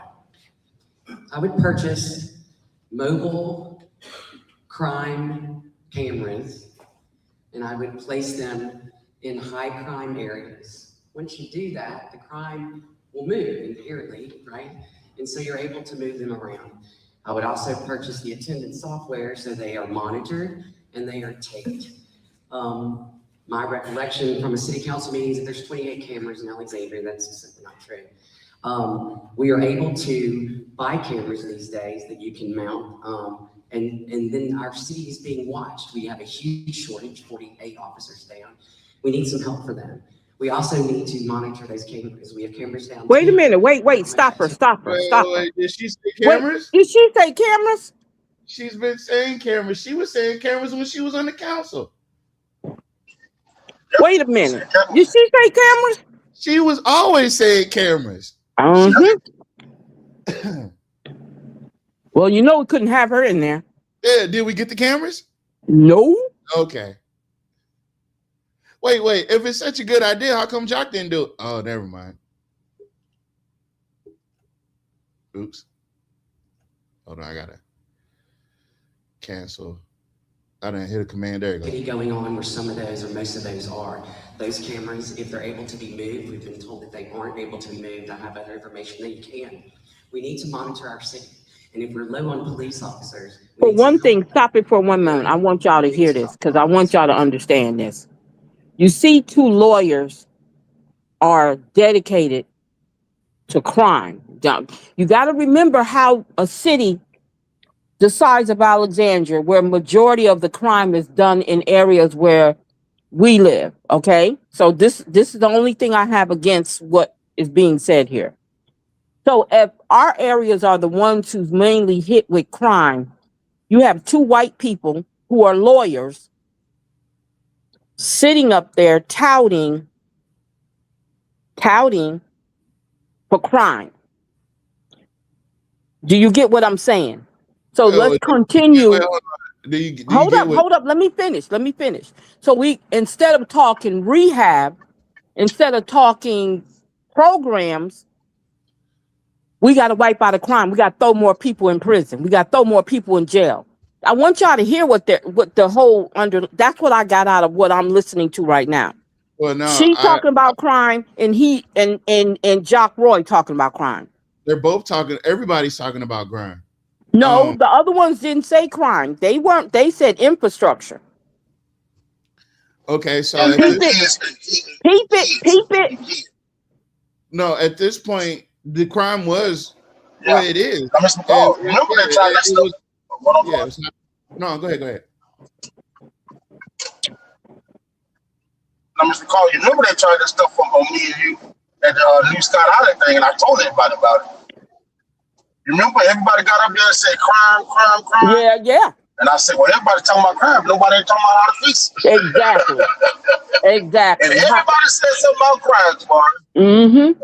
I said, well, everybody talking about it, but who got plans on fixing it? But ain't nobody fixing it because you know why? Because it's profitable. It is profitable. It's money. Yeah. I'd rather lock you up than I'd rather lock you up than rehabilitate you and put you back out here and actually be a citizen. Come on now. All right, so you can't. So we've touted for cameras. Yeah. Where's the issue? We did it. Wait a minute, what'd you say? We did it. Oh, it was because it was us. Yes, that's what it was. Okay, we've touted for cameras, and she's doing the same thing. Exactly. The camera. And you know I what mean, it'll do? It can deter. It deters cameras the. don't mean more prosecutions. I hope That, you know that. well, no, not necessarily, because you know why? With cameras, it'll keep people from committing the crime. That's what you want them to do. It's crime prevention. Exactly. Right. So she's not touting for the same thing Jock is. No, she talking about putting mobile vehicles and all that stuff and all that. Yes, she is. Mobile cameras. At the end of the day, they're both lawyers that like. Do you understand what I'm saying? But she's not a criminal lawyer. She doesn't make money off of crime. Pumpkin. I'm not talking about what type of lawyer she is. That has nothing to do with it. She's a lawyer. Everything to do with it. Oh gosh. Okay, let's go ahead. I'm sorry. He's talking about the same cameras that they put in Clark's Park. I got the girl got killed. Those are mobile cameras. Mm-hmm. You see? Yes, that's what I'm saying. Crime prevention.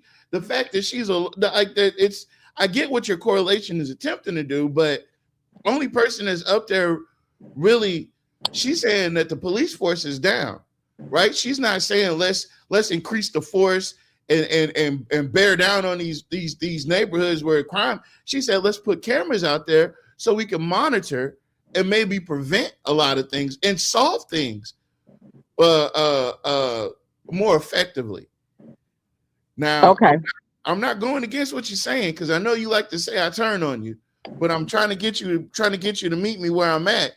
She's touting for the same thing. We're the ones that brought Project NOLA to the table. You pumpkin. I get what you're saying, but that's my correlation right there with them two, because they're lawyers and we live in a city where we love locking people up. That's what I was saying. That's all. All right. Okay. I get you. Crime, the biggest problem in the city that we have right now is crime. And I would spend $1 million so that we can help the police immediately and we can see exactly what's going on in our city. Thank you.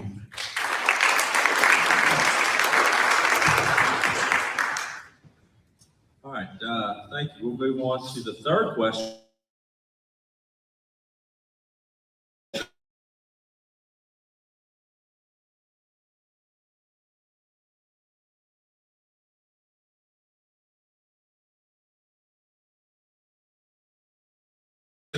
I do just want to basically stay seated. You ain't got to get up. So I just want you all to know that.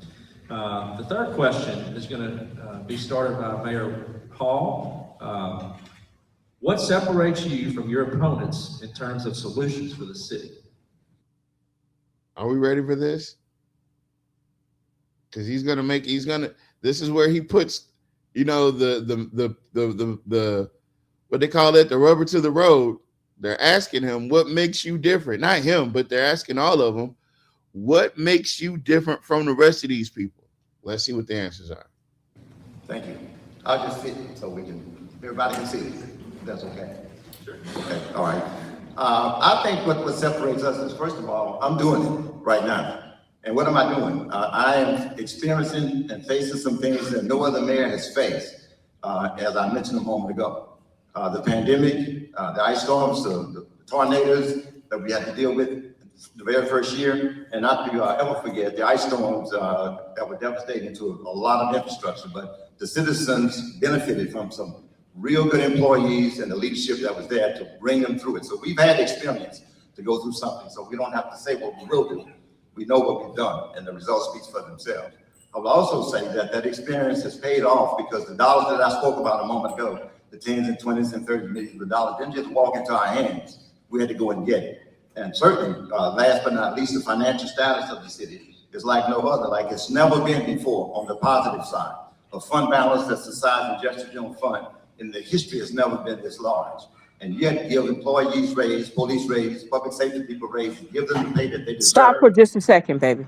And give the other employees So now I will have to give it to him. You got to remember, Mr. Porter said when they left out of there, they had a surplus. Yeah, but that was only because of the council. But I give because of the thing he did. Yeah. I mean, it was because of the council that he was fighting too. Yeah, exactly. He took the court. Yeah, he took him to court, and he blew through money. You know what? I feel like now that we say that there was a surplus, right? I feel like he took them to court so that they could get a piece of the money that was extra.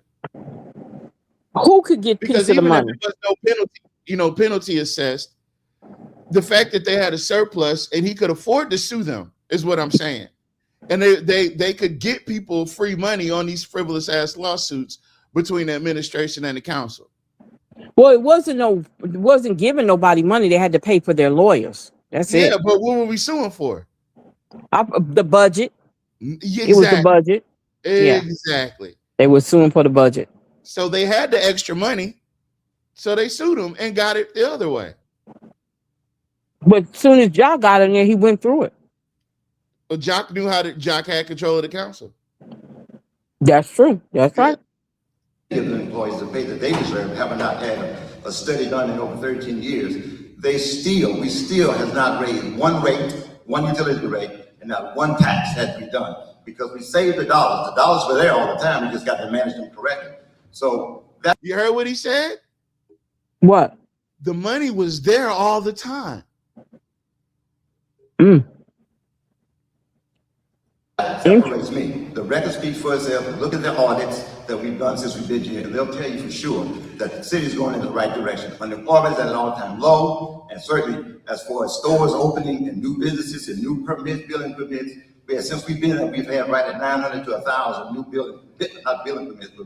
permits for people to go into business. So we're not just dwindling, we're growing. Our sales tax is better than ever before, despite all of the other places. Not all the municipalities can say that, but we can.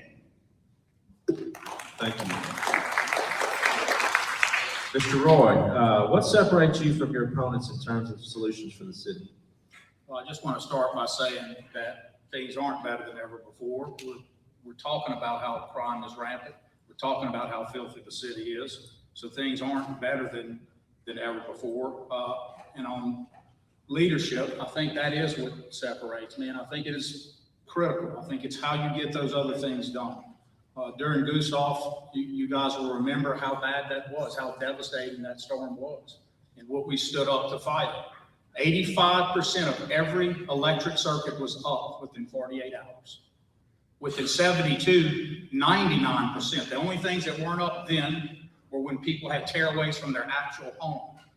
So my track record on capital projects dwarfs the current mayor. In fact, there's an inverse relationship to spending operating money and spending capital money. Capital money is not to be saved, ladies and gentlemen. It's to be spent on your infrastructure. If you want to compare projects, administration for administration, I won't do it tonight, but I think we all can see the answer to that. Look downtown at the community college, look at the Spark projects, the biggest capital project train in the history of the city by any standard, by any measure. That's leadership. That's what it's about. Thank you. Actually, that's not leadership, but okay. Actually, that's not what leadership is. Ms. Davis, what separates you from your opponents in terms of solutions for the city? What separates me is that we all have solutions of what we're talking about tonight. What separates me is action. We've been debilitated for years by inaction, either overthinking and studying studies of a study of a study of downtown. Still hasn't been implemented. We have another study going on by this administration. We have to act. We have plenty of great information. We have plenty of studies that have just never been acted on. What Alexandria needs is a decisive mayor, a mayor that's going to make decisions. It's not going to be perfect. You make mistakes and you own them, right? But you have to make decisions. You have to. What we are right now, we have $34 million in the bank. We're the little old lady who has no children, no family. She's 95 years old. She has $10 million in the bank, and her roof is leaking, and her car doesn't work. We have to make decisions, and we have to do it in a priority way, and we have to act. We have to do something. We have to move forward. We've had two candidates who have had 16 years to implement a plan. And this is where we are: high crime, declining population. Downtown, where is downtown? What's going on? You need a decisive mayor, a mayor that will make decisions. She kind of cooked. Damn, did she do? She kind of cooked. She kind of Damn. cooked. Yeah, she kind of cooked. I ain't Yeah. gonna lie. Yeah. She did that. Yeah, she did that. She did that. She said the two of y'all been up here for 16 years. It ain't shit changed. Two men trying to whip it out to see which one's bigger. Oh no, we're not doing that.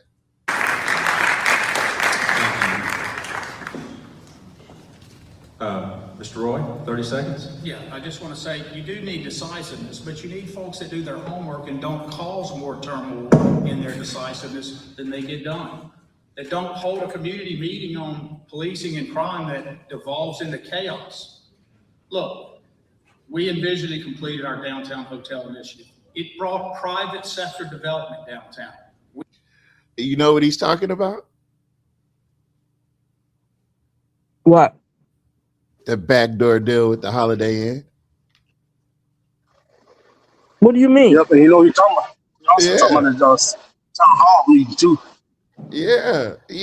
He don't want to be at the town hall meetings. It's too much chaos. Yeah, he don't like town hall meetings because he can't be in charge. What are you getting input from these motherfuckers for? Like, Yep. This money's meant to be spent.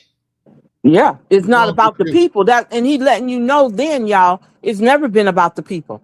Never been about the people. That's why he's uncomfortable in town hall meeting. He doesn't like to be somewhere where he can't be in control. Can somebody name me? Can somebody put in the chat any public meeting aside from a Rotary Club meeting or a Chamber of Commerce meeting that Jock's been to in the community? He came to one of our meetings, Tavares. Which one? And what was it about? I'm thinking, shoot, I can't remember because we was like, the mayor here? Oh, I know what it was. It was when we were having the meetings with Mr. Fuller and them. You know, what's that thing called? The Woodside Samtown meeting. Oh, okay. So I think he came to one of those. I think he did. All right. But that's the only time I remember. Together the community college, which is the most important hit on that double infrastructure, training people and bricks and mortar in the downtown to beautify.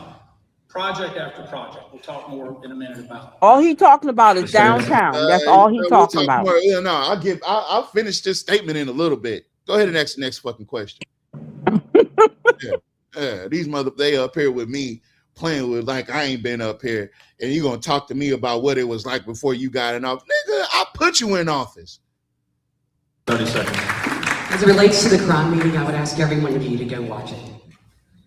Not everyone communicates the same way. Not everyone has a law degree. Not everyone has an accounting degree. Not everyone has a business degree. I went and talked to Shakola Jones. She has had 7 shootings on the corner of Archer, and not a single camera is there. She is upset and she's angry and she is afraid. And we, the city council, gave her a voice to do that. Not all of us are as polished as you might want to be. Now Shakola getting the name drop. Wow. Now Shakola getting the name drop. All right, there you go. But she did use her as somebody that's not polished. So out of this, I'm not saying it's a backhanded compliment, but 50-50. Thank you. We'll move on to Mr. Davis for the question of what separates you from your opponents in terms of solutions for the city. Experience.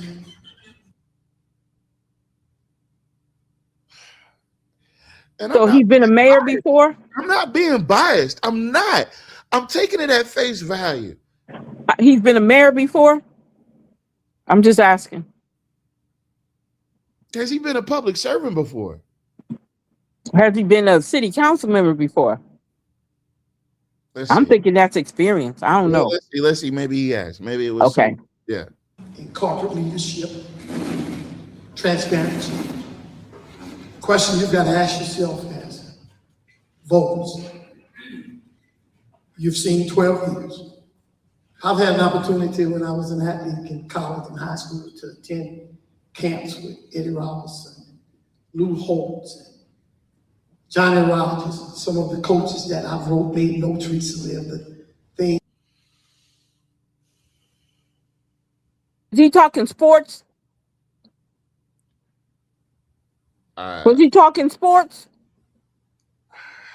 I don't know. Because that's not experience. And I even had a chance to spend time with John Wooden from UCLA.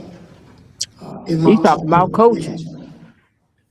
And the thing that it fascinates me about, and I'm not a politician, I'm a businessman. Mr. Looper, how politicians lie. It fascinates me. Nothing has gotten better under the past two administrations. Mayor Royce got out because he, like Saban says, if you can't do the job, turn it over to the guy that can.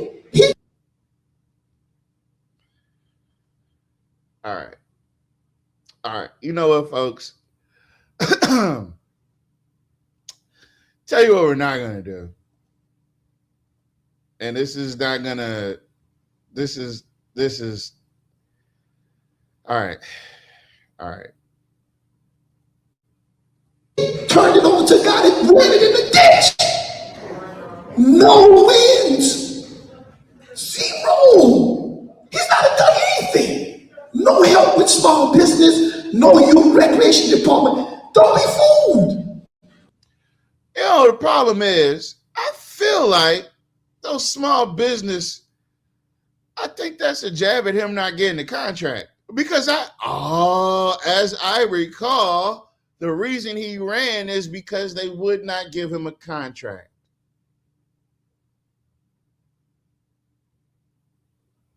That's what I remember.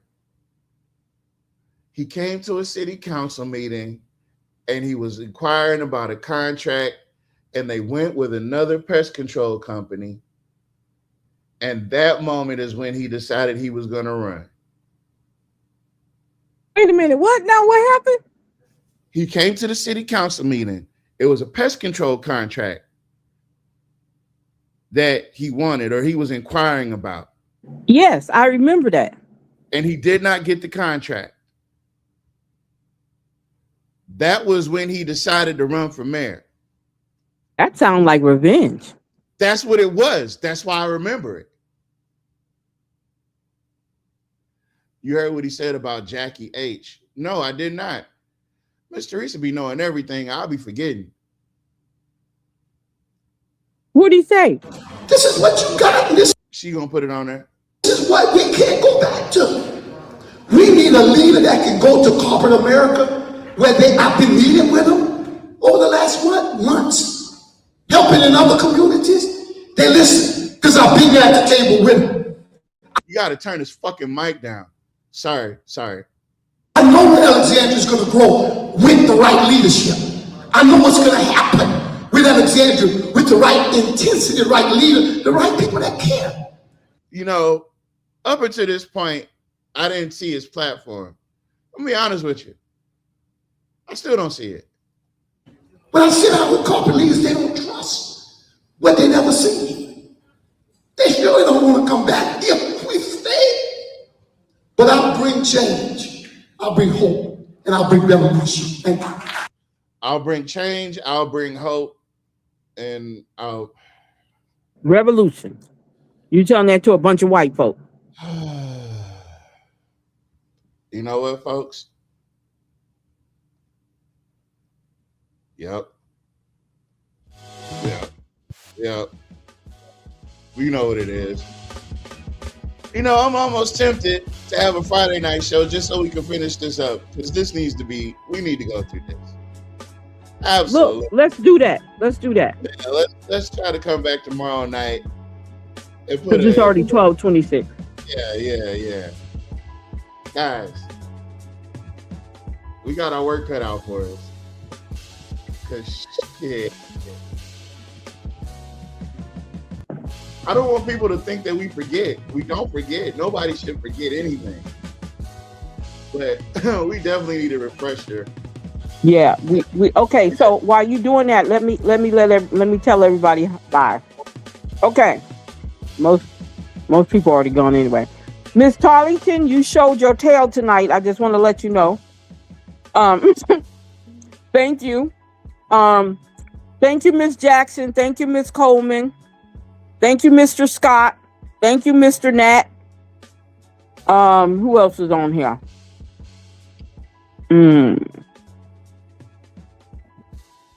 Did you say Miss Thomas was here? Miss Linda came in? Yeah. Okay. That's all I see. Who else came in? It was a couple others. Scroll up. Hold on. That's it. We got. I know I heard.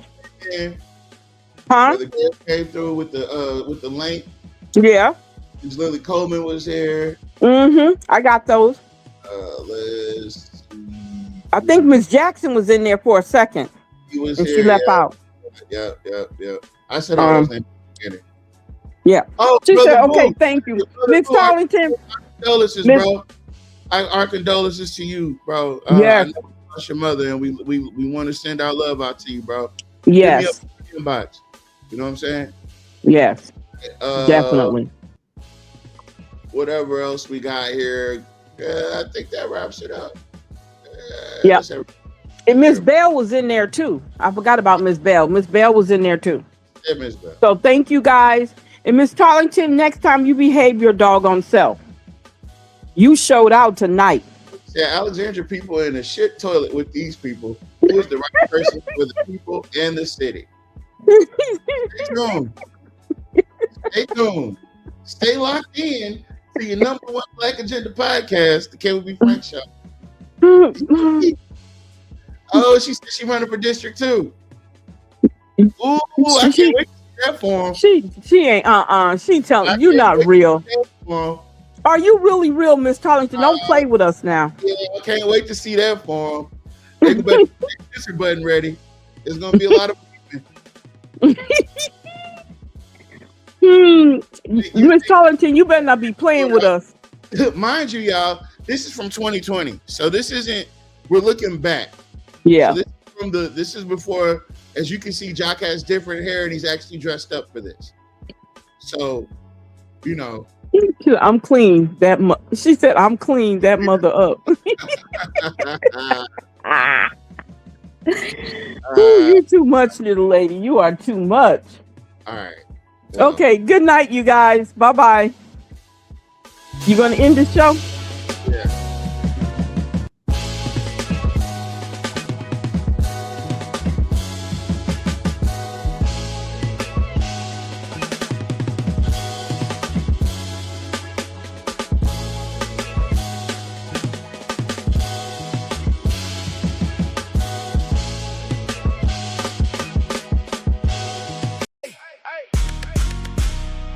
Alexandria, Louisiana. Stand up! Yeah, yeah. Hey, hey, hey! Stand up, put your hands up. Whole city tired, man, they can't stand up. Crime going up, water look brown. Bills too high, got the whole town down. Stand up, put your hands up. If you love your city, better man up. For the key, for the elders too. If nobody else care, then it's up to you. Taxation without representation. Trying to save the city before we save the nation. Every month another bill, another situation. People barely living, tired of frustration. Lights high, water high, rent high too. Whole hood stressed, what we supposed to do? Mama crying, daddy working overtime. Still can't win, man, this world out of line. But we ain't backing down. Tell the whole town gather around. If you hear me, say it loud. Stand up, put your hands up. Whole city tired, man, they can't stand up. Crime going up, water look brown. Bills too high, got the whole town down. Stand up, put your hands up. If you love your city, better man up. For the kid, for the elders too. If nobody else care, then it's up to you. Hands up, like Mike Brown. Pain in the streets, got the city pipe down. Young boy lost, trying to find their way. Need real men, standing up today. If you a leader, then lay it right now. Don't wait till the whole thing burn down. Church folks, hood folks, come together. Real change only happen when we move together. Stand up for the north side. Stand up for the south side. Stand up for the east side. Stand up for the west side. Everybody say stand up. Hey, hey, hey, hey, hey. Stand up.